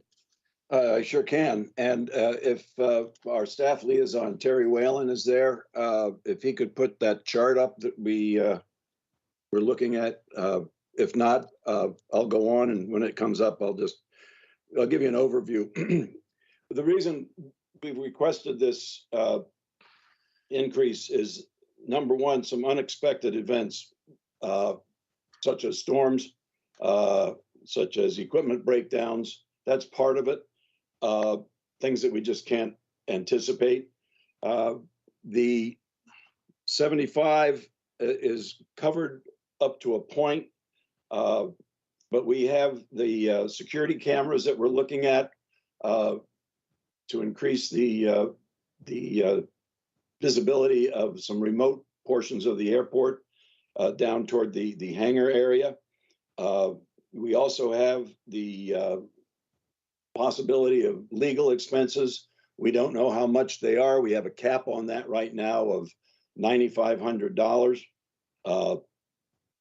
which we will be allowed to spend between now and possibly the middle of May. And then we'll look at it again. We may not even use that much. And the legal expenses, the reason for that, which I guess goes into the next, is kind of a preview of the next agenda item you have, is not only to give us some advice from an aviation lawyer, one who has expertise in airport and aviation-related issues, but also for any other possible items that may come up with regard to the obstruction removal project, where easements are involved and things, or may be involved, and related issues to that. And if you're wondering why the commission decided not to go with the town council, even though we feel that the town council is certainly eminently qualified, but to have an aviation specific legal counsel was the thing that really kind of drove our decision here. And we feel pretty strongly that this is important to do. The other thing here is that we also, with regard to the property issues and the easements that may occur, we didn't want there to be any conflict of interest between the town council and what the airport doing and what the property owners may want. And basically, we felt it was important just to keep it separate and to have our own legal counsel deal with the specific issues related to the airport. So that is a cost, the security cameras. And I guess Mr. Whalen isn't here this evening, but the graph that he put up, I thought it was going to be in your package, illustrates that we come up with the security cameras, with the legal counsel, with the public relations that we feel is also important. We have felt for a long time that it was important for us to promote our message and what we're doing at the airport much, much better. We tried to do it last year. We knew around the time that COVID hit in March of 2020 that this was something we needed to do. And it's just kind of been out there until recently when Commissioner Galen and I contacted several public relations firms, and then finally came down to one that we really liked, that had some airport experience and felt we could utilize them for our purposes. And they feel strongly that they can help us as well. Anything from dealing with the everyday situations that we have to confront with a positive message, up to an emergency situation that might occur at the airport, and having some a good public relations effort with regard to presenting whatever might happen there. Like, for example, when the airplane went down a few weeks ago in the Atlantic off the coast, Tim Howard, our airport manager, had to confront the press from Boston on that.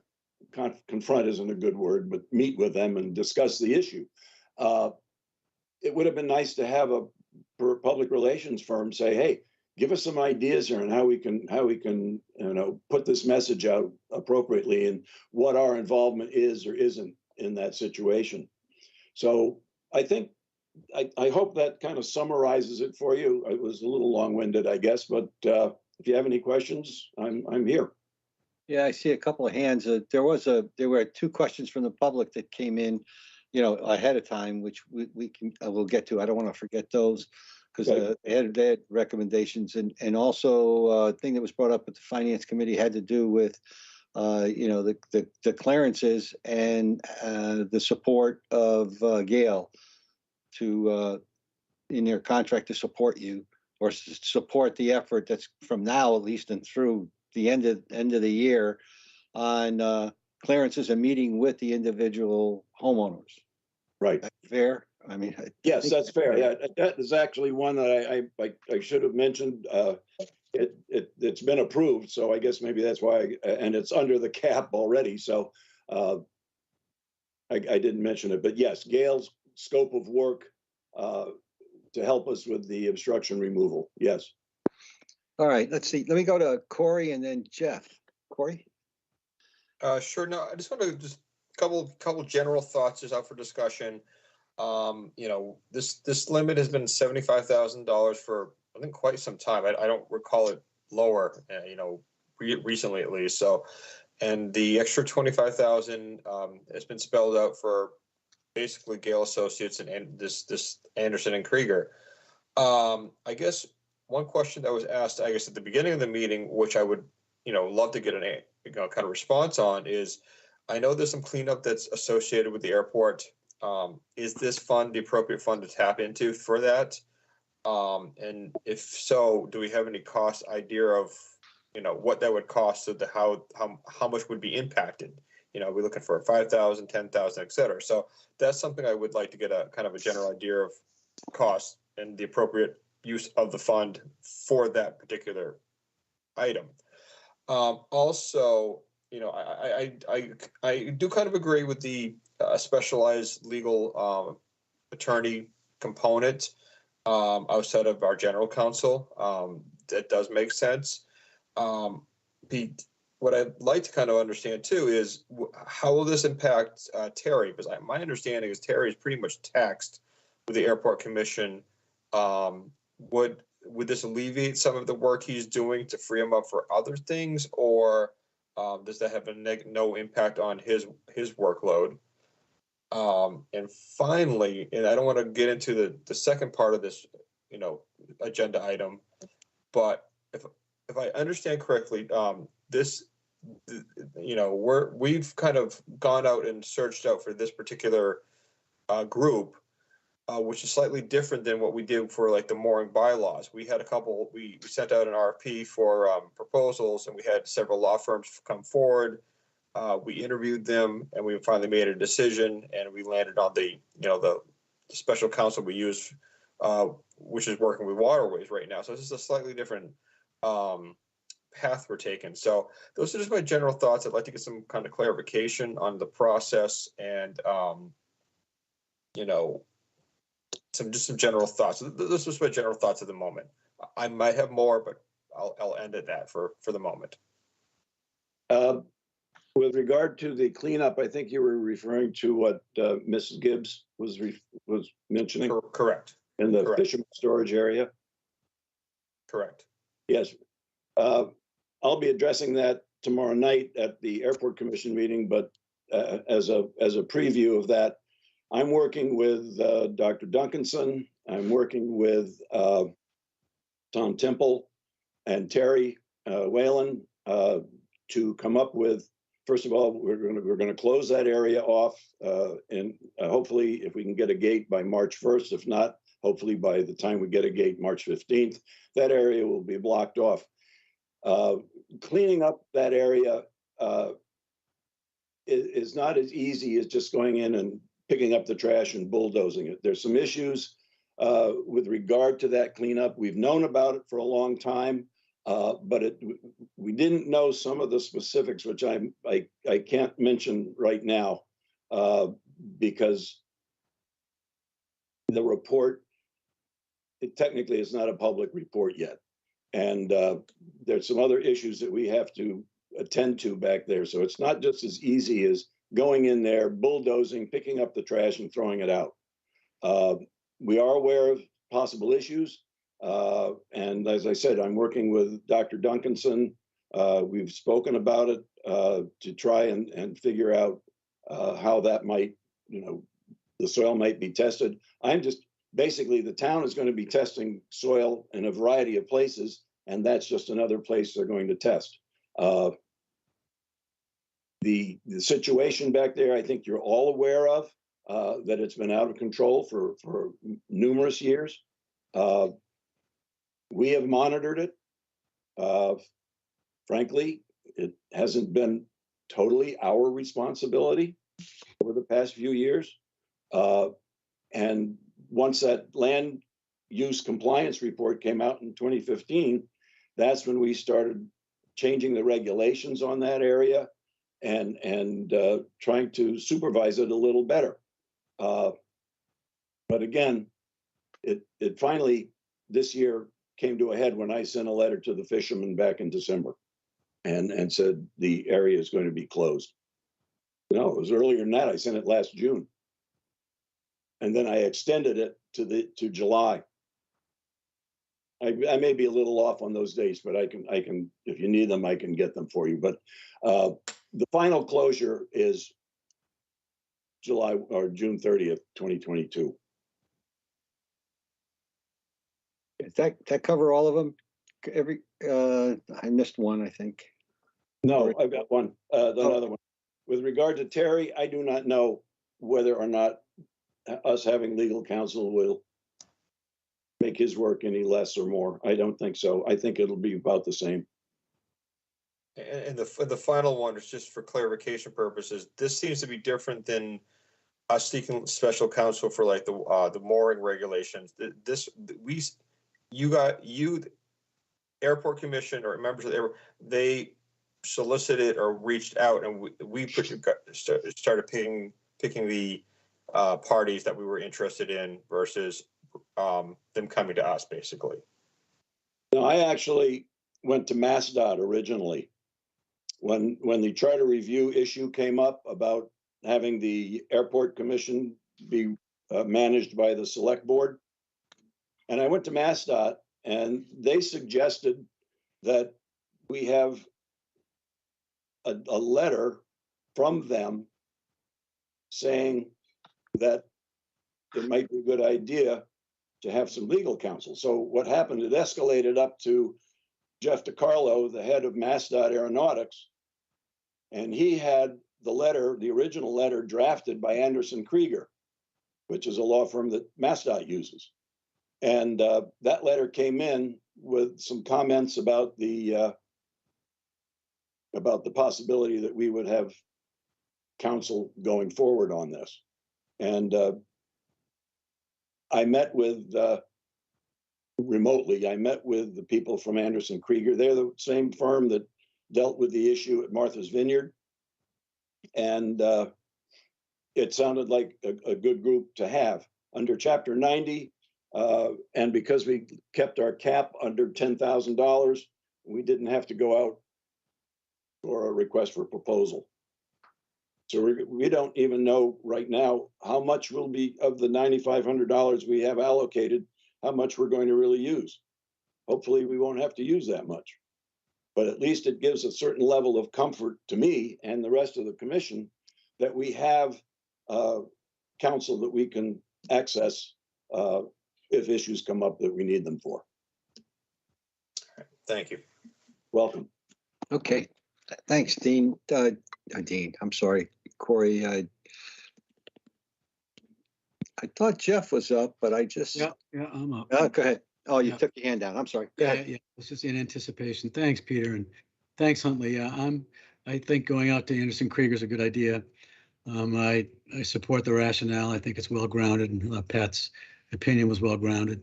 It looks as though you need 25K, but Huntley and Alex, this is a 1-year deal. This is FY 2022. Correct. And if funds aren't expended, they would roll into the beginning balance of next year's revolving fund, correct? That's correct. If the funds aren't expended, they remain with the airport revolving fund. Okay, if I do some simple math, it looks as though you're going to run out of funds for what you want to do. So I'm supportive of the additional 25,000. Thank you. Thank you. Thank you, Jeff. Shireen. Oh, excuse me. I did it again. Dean, I'm sorry. Okay, thank you. Thank you, Peter. Thank you, Huntley. A few questions. Huntley, do you have a ballpark as to how much you would be expending on a PR firm? We put in 4,000. Okay. Between now and the end of the year. And how about for the security cameras? What are they going to cost? Cameras, we have a quote from them for 22,000. 22,000. And now what's generating the need for the security cameras, and do other airports of our size have them? Yeah, we already have some security cameras on the property, and this is to look down toward the hangars. We don't have anything that looks right down the taxiway. The taxi lane toward the hangars, and it was felt that this would be an important set of cameras to have. It's going to be discussed a little further in tomorrow night's meeting, and the airport manager will be online to provide a little more detail on that. Okay. Do those have to go out to bid, Alex? 22,000, they'd have to solicit 3 quotes. Okay. I think he did. And but I don't have it in front of me. I think he did. And I think this one company is the only company that has these kinds of cameras that we need. I'll double check. I'll know tomorrow night. It seems a little high. I mean, I'm not an expert on this, but 22,000 for some cameras, I don't know. Anyway, you guys are going to look into it. Alex, what goes into the revolving fund are the receipts that the airport commission receives from, like, the 40,000 we get from Mr. Howard, and the rental from the restaurant. That's what goes in there. It's not taxpayer dollars that go in there. Correct. No taxpayer dollars go in there. It's the rentals for the airport manager as well as for the hangar leases. Okay. So since we've kind of gone into the next agenda item or a sub item under this category, I do want to talk about the aviation attorney. And I first of all, I support it. I support the idea of your having aviation counsel. I have consistently said this to the town manager over the past 6 years that I've been on the board, that I thought that the airport commission could benefit from having special expertise. And I know we did get some very early on the skydiving issue. So I think it's a good complement to the general advice that we get from our own town council, who does have some aviation background because he does advise another community, the town of Mashpee, which has an airport. I do want to say that that I agree with the sentiment that because this is an appointment of council to the town, as town council has advised as well, that the select board should at least interview the prospective firm. I'm not sure I see the need to get other firms to look at, but if that's the sentiment of the board, we could do that. I assume that you want to have someone in place fairly quickly. I did take a quick look, and then I got interrupted at the website of the law firm that you put forward.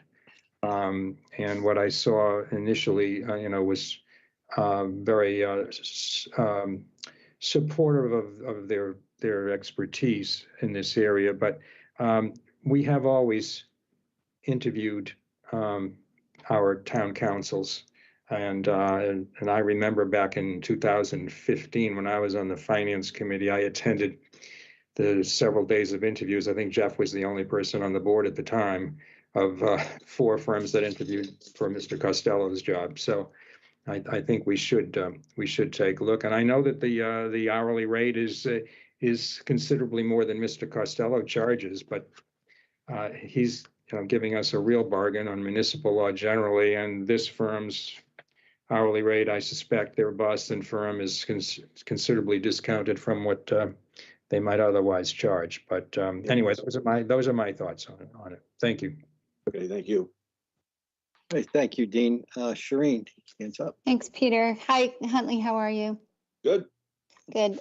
So it seems we have sufficient revenue to support the increase, obviously, and I understand the need for specific counsel to deal with the easement-related issues. What I'm having a problem with is the PR firm. I'm just wondering, is that are you retaining them or putting them on retainer, or No. is there a scope of service that you have in mind that you find necessary for the airport commission to deal with? It seems that we've had PR firms, that we've been able to hire in events of emergency quickly to sort of look at something and not spend. I don't think we've spent that kind of money. I know you said it was around $4,000 you're looking to do this to use. Just a little more information on that, Huntley. Yeah, I should get I don't have their letter up in front of me that explains a lot of that. I did have the letter for the engagement of the legal counsel in front of me, but I guess basically, given the past history of what's been going on with the airport, and the press that the airport has been kind of, well, what's been going on in the newspaper. You all know the kind of letters that are out there and so on. And as I said earlier, we have not really been able to present a positive message the way I really think we should with things at the airport. We're constantly on defense. I think it's important that we get our message out in a much more clear fashion. Not everyone listens to the airport commission meetings where we are presenting our message as best we can. But we feel that possibly getting our message out in a different way, a more professional way, would be more helpful to just to us, going forward and talking about some of the issues in a better way than we currently are. And to do that with a professional firm, I think is critical. Okay, well, I'm concerned about that simply for the fact that, we all get bad raps. I think we're, as a board of selectmen, we have constant criticism ourselves and whatnot, but I'm not seeing us hiring a PR firm to deal with that. And I think that this a problem that really, the criticism and the scrutiny that you've been under has been for specific reasons that well-informed, citizens might say, no, there's no problem here. I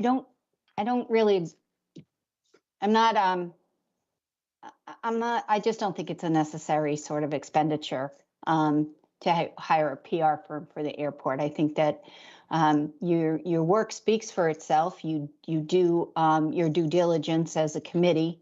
I think there's a lot of criticism out there, but there's also a lot of good. And I'm not sure exactly if the general public has this negative perception of the airport. And if that's the case, then if that's a driving force and not to address sudden emergencies, I'm a little hesitant in sort of, agreeing with that kind of money being spent for the airport.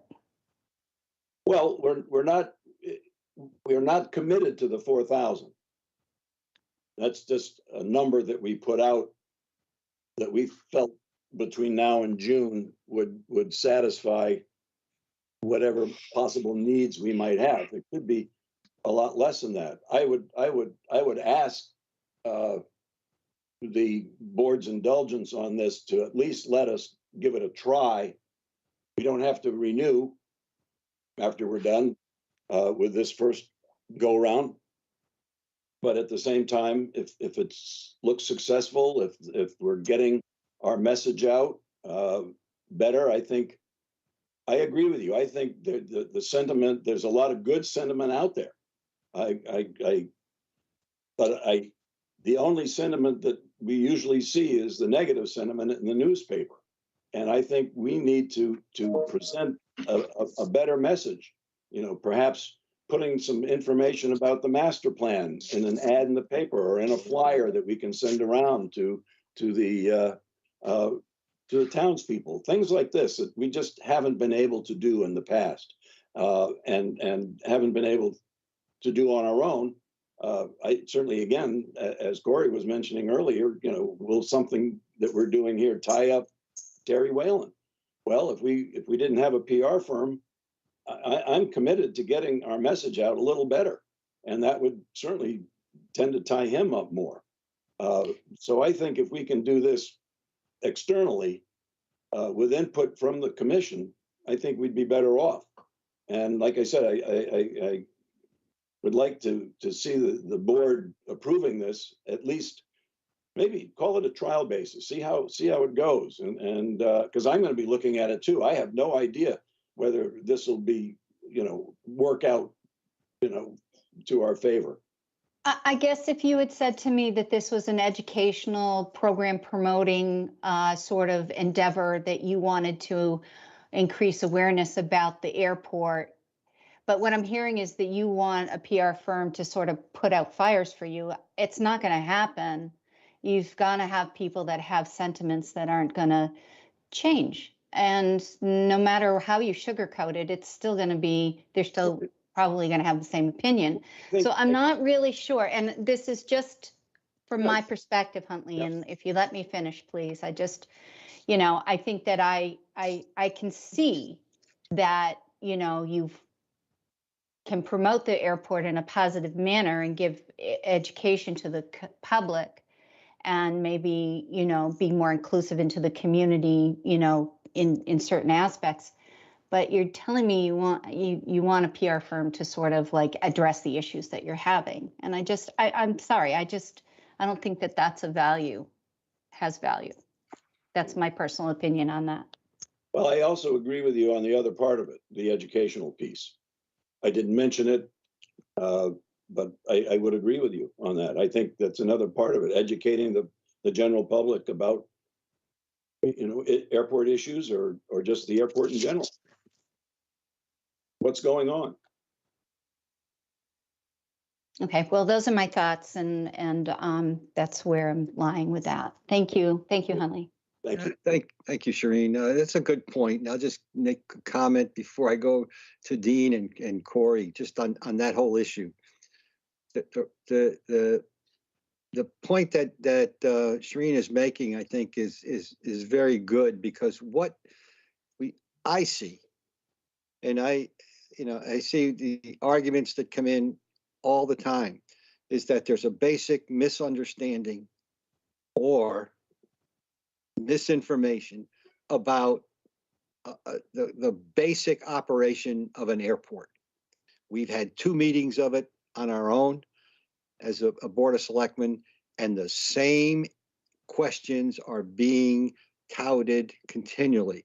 If you look at what was sent to the FAA on a number of occasions from the last 5 years, the FAA has responded to those requests, and the same questions are now going to us and going to the Charter Review Committee that FAA has already answered. But the education of our town doesn't know that one, and they're not really in tune with how the airport is supposed to be operated. We just heard about the floodplain, and we heard about FEMA, who requires certain things to be done, but FAA has certain requirements, and that is poo-pooed or either discounted as if it's some agency that we can just walk around. So I understand what Shireen is saying, and it's kind of, yeah, to have a PR firm answer every question that somebody comes in with is, in a way, I get it, and I think you do too, in a way. But I think that understanding how and what regulation really we're dealing with, I think is important. And let me move it over to Dean and then Corey. Thank you, Peter.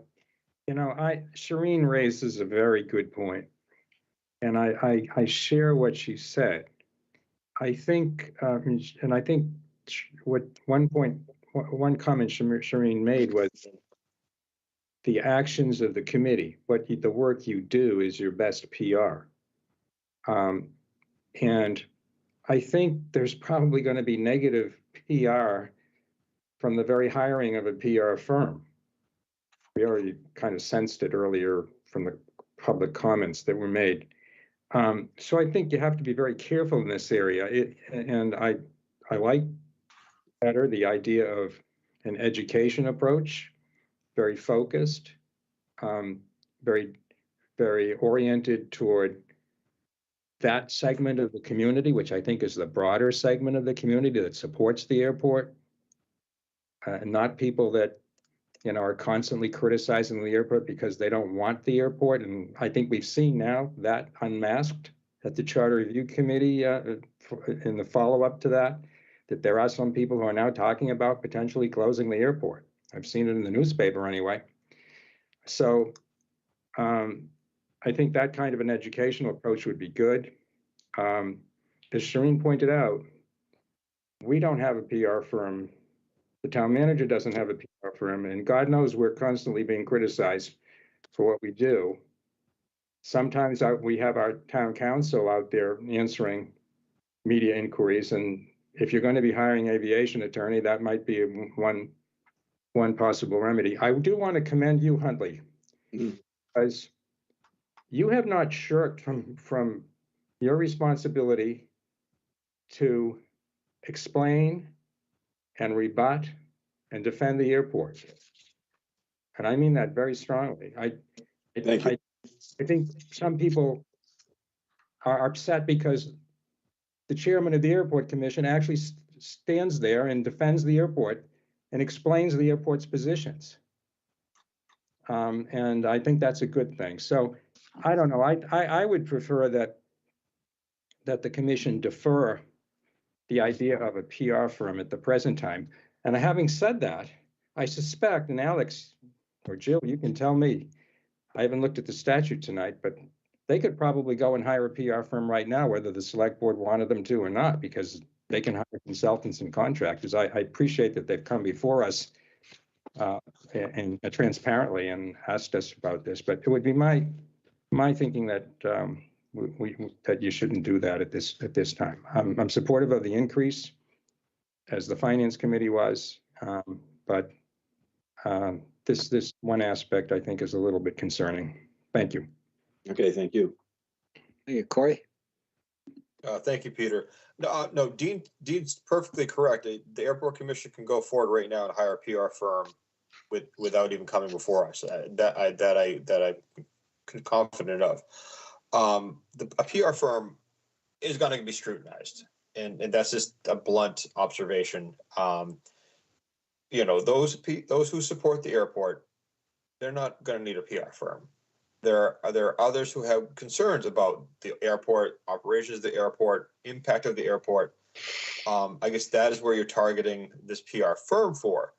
Frankly, and I've said this before, you know, I would think at some point in time, we're going to have a collaborative meeting or series of meetings with the select board, airport commission, manager, airport commissioner, airport manager, public, to address these concerns, because the airport commission should be left all by themselves dealing with these concerns, because clearly we are all fielding these issues from the voters and the citizens, the taxpayers, and the visitors and summer residents, et cetera, et cetera. So it shouldn't be left to them to address the concern aspect of the airport. And before we go hiring a PR firm, I'd rather work hand in hand to address these concerns and try that approach before spending money, because you know you got us ready to assist. Opinion, and I'd like to see what that could bring for results. But we're in this together, and I'd like to somehow figure a way to work together for the benefit of the airport. So those are my thoughts. Thank you. Thank you. Thank you. Jeff. Yeah, thank you, Peter. Yeah, all comments very well said and spoken. I understand them. I suggest that we move to approve the request, but with Huntley here listening to our concerns, that he take those concerns back and take them seriously into consideration for where the airport commission spends those monies going forward. I think it was a very insightful comment by Selectman Davis and others. So I move to approve the expenditures, but I would hope that Huntley would bring back the message to the commission from the Board of Selectmen, or the Select Board, I should say, that we think spending on PR firms for spin is probably not the most appropriate use of the monies. So I do move the monies. Thank you. Thank you. I have a second. Second, Jeff, I'm assuming your motion is to approve the increase from 75 to 100,000. Is that your motion? That is the motion. Yes, thank you. Yep. I second that. Okay, any further discussion? Let's take a vote. Dean? Aye. Corey? Aye. Shereen, Aye. Jeff? Aye. Chair says aye. Okay, let's turn to the last request under the Airport Commission. That has to do with the legal firm. I think we've talked considerably about it. Dean, I know you don't have your hand up yet, but I know you wanted to talk more about it. Well, no, I don't. Thank you, Mr. Chairman. I don't have anything more to say other than will we have an opportunity to first of all, I don't know if there's sentiment among the board broadly to interview see more than one candidate, but if there isn't, will we have an opportunity to interview, I guess it's Mr. Mackey, he's the principal guy that you're going to be dealing with, before we sign off on this? I mean, I have no problem with your having an aviation specialist attorney. I think that's the right way to go. This may very well be the right firm, but I feel more comfortable in getting to know an attorney that we're hiring that the town is hiring to represent and advise a given department of the town. So that's how I feel. So maybe we could get an interview next week with him at our meeting. Put on the agenda. Ask. Yeah, I can ask him. Yeah.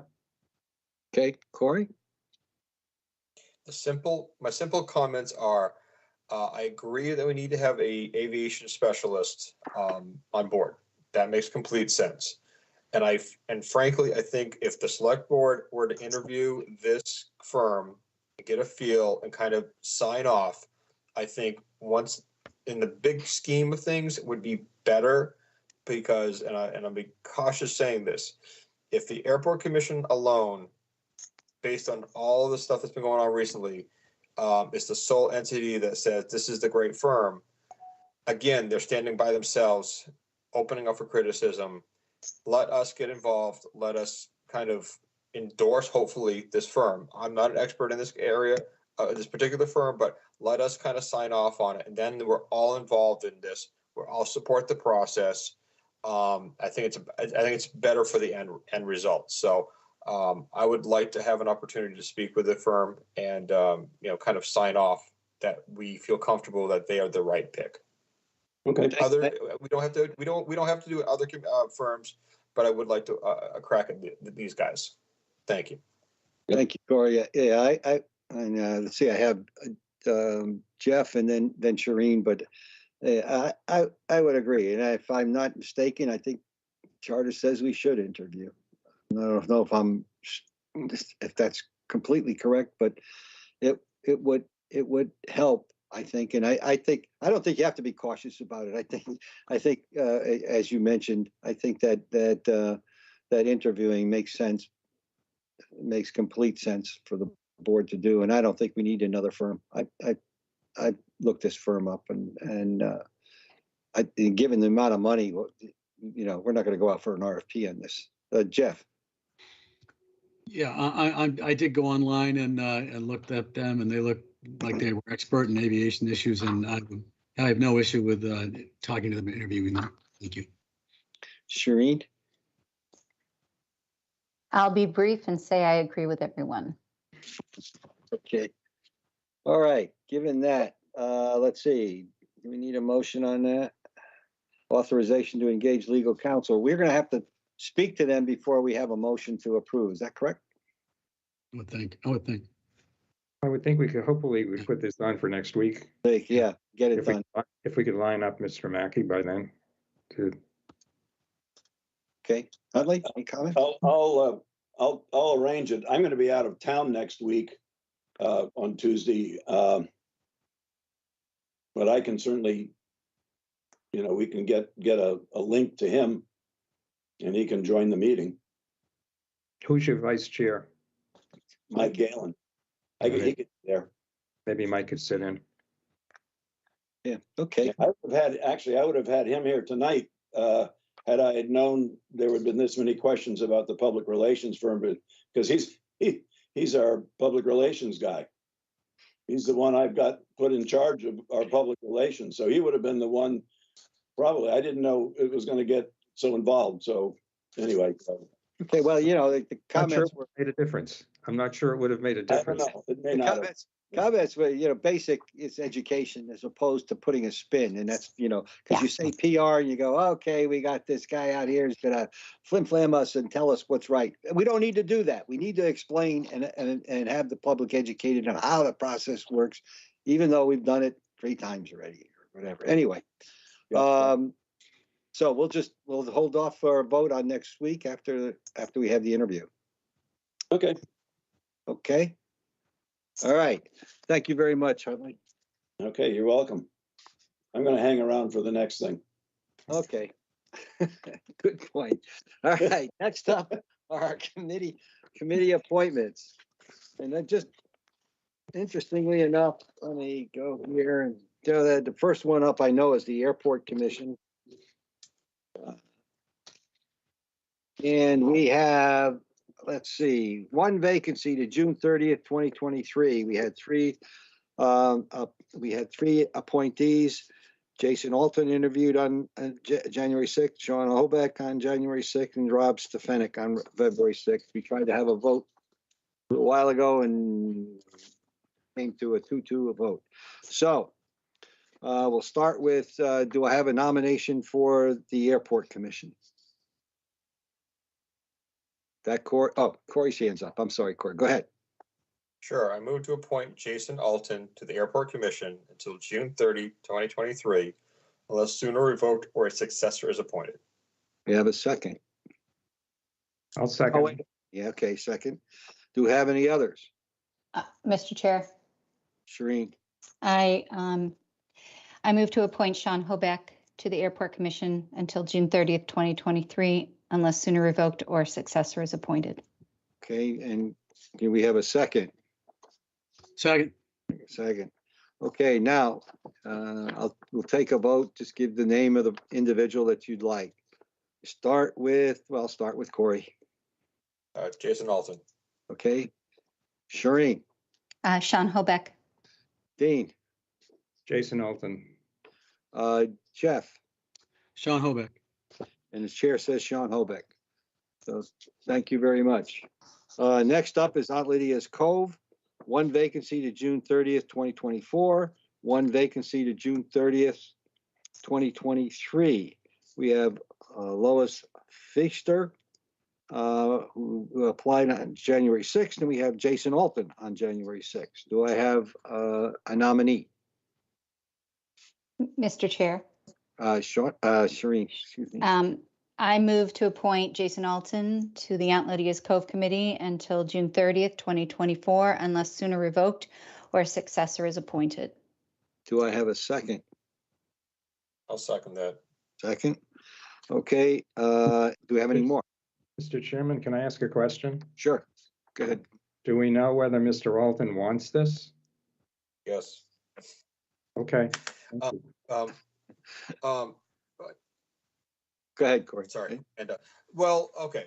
This is a conversation I had several weeks ago when we were first, and so I'm comfortable speaking in this statement. I believe Mr. Alton definitely wanted to be voted up or down on the Airport Commission. That was his primary situation. But moving forward, I know Aunt Lydia's Cove is I guess his secondary choice. He'd like to be involved.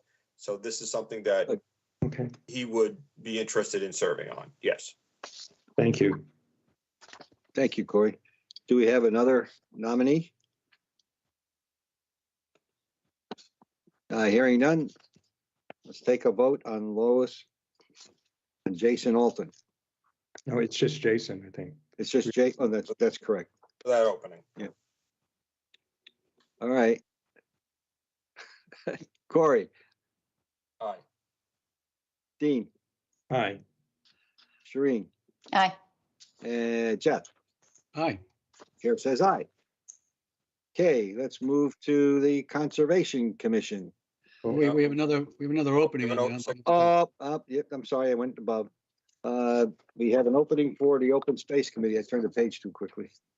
Jason Alton interviewed for the Open Space Committee. Mr. Chair. Yeah, what I missed?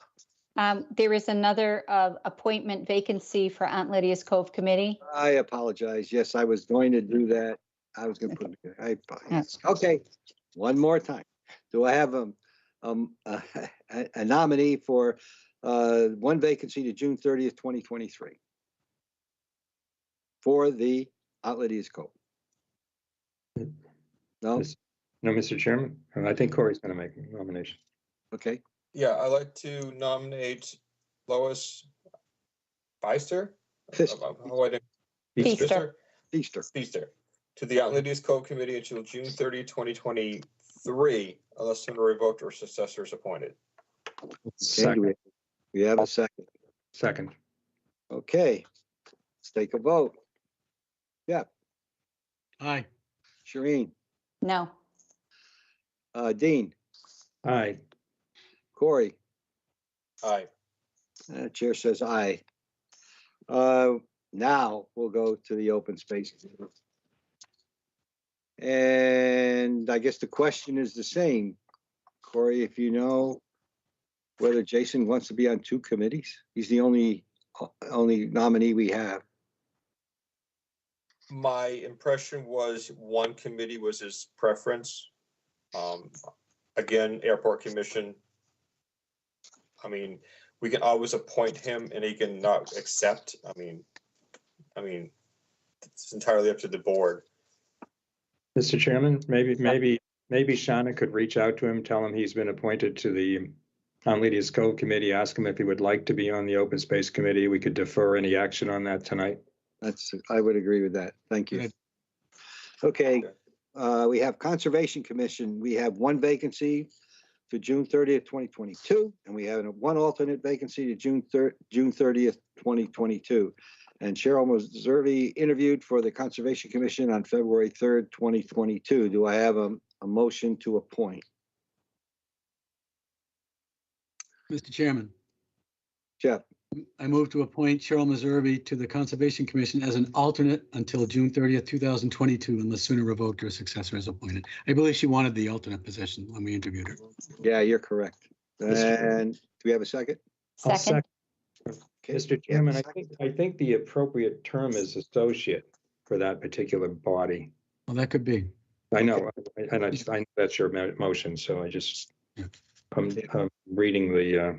I'm reading the staff report. Yeah, well, I think the staff report is incorrect, in terms of the title. Thank you.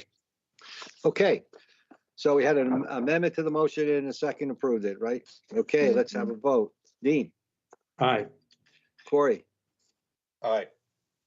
Jeff. Aye. Shireen. Aye. And the chair says aye, and that's it for tonight, folks. Thank you very much. Any other comments? Jill, nothing before we leave? Okay, a motion to adjourn. So moved. We have a second. Second. Please, quickly. Okay. You're an hour and a half early. You're an hour and a half early. Yeah, I know. Jeff. Aye. Shireen. Aye. Dean. Aye. Corey. Aye. And the chair says aye. And thank you, everyone, for a good meeting and good night, Chatham. Enjoy the week. Good night. Good night.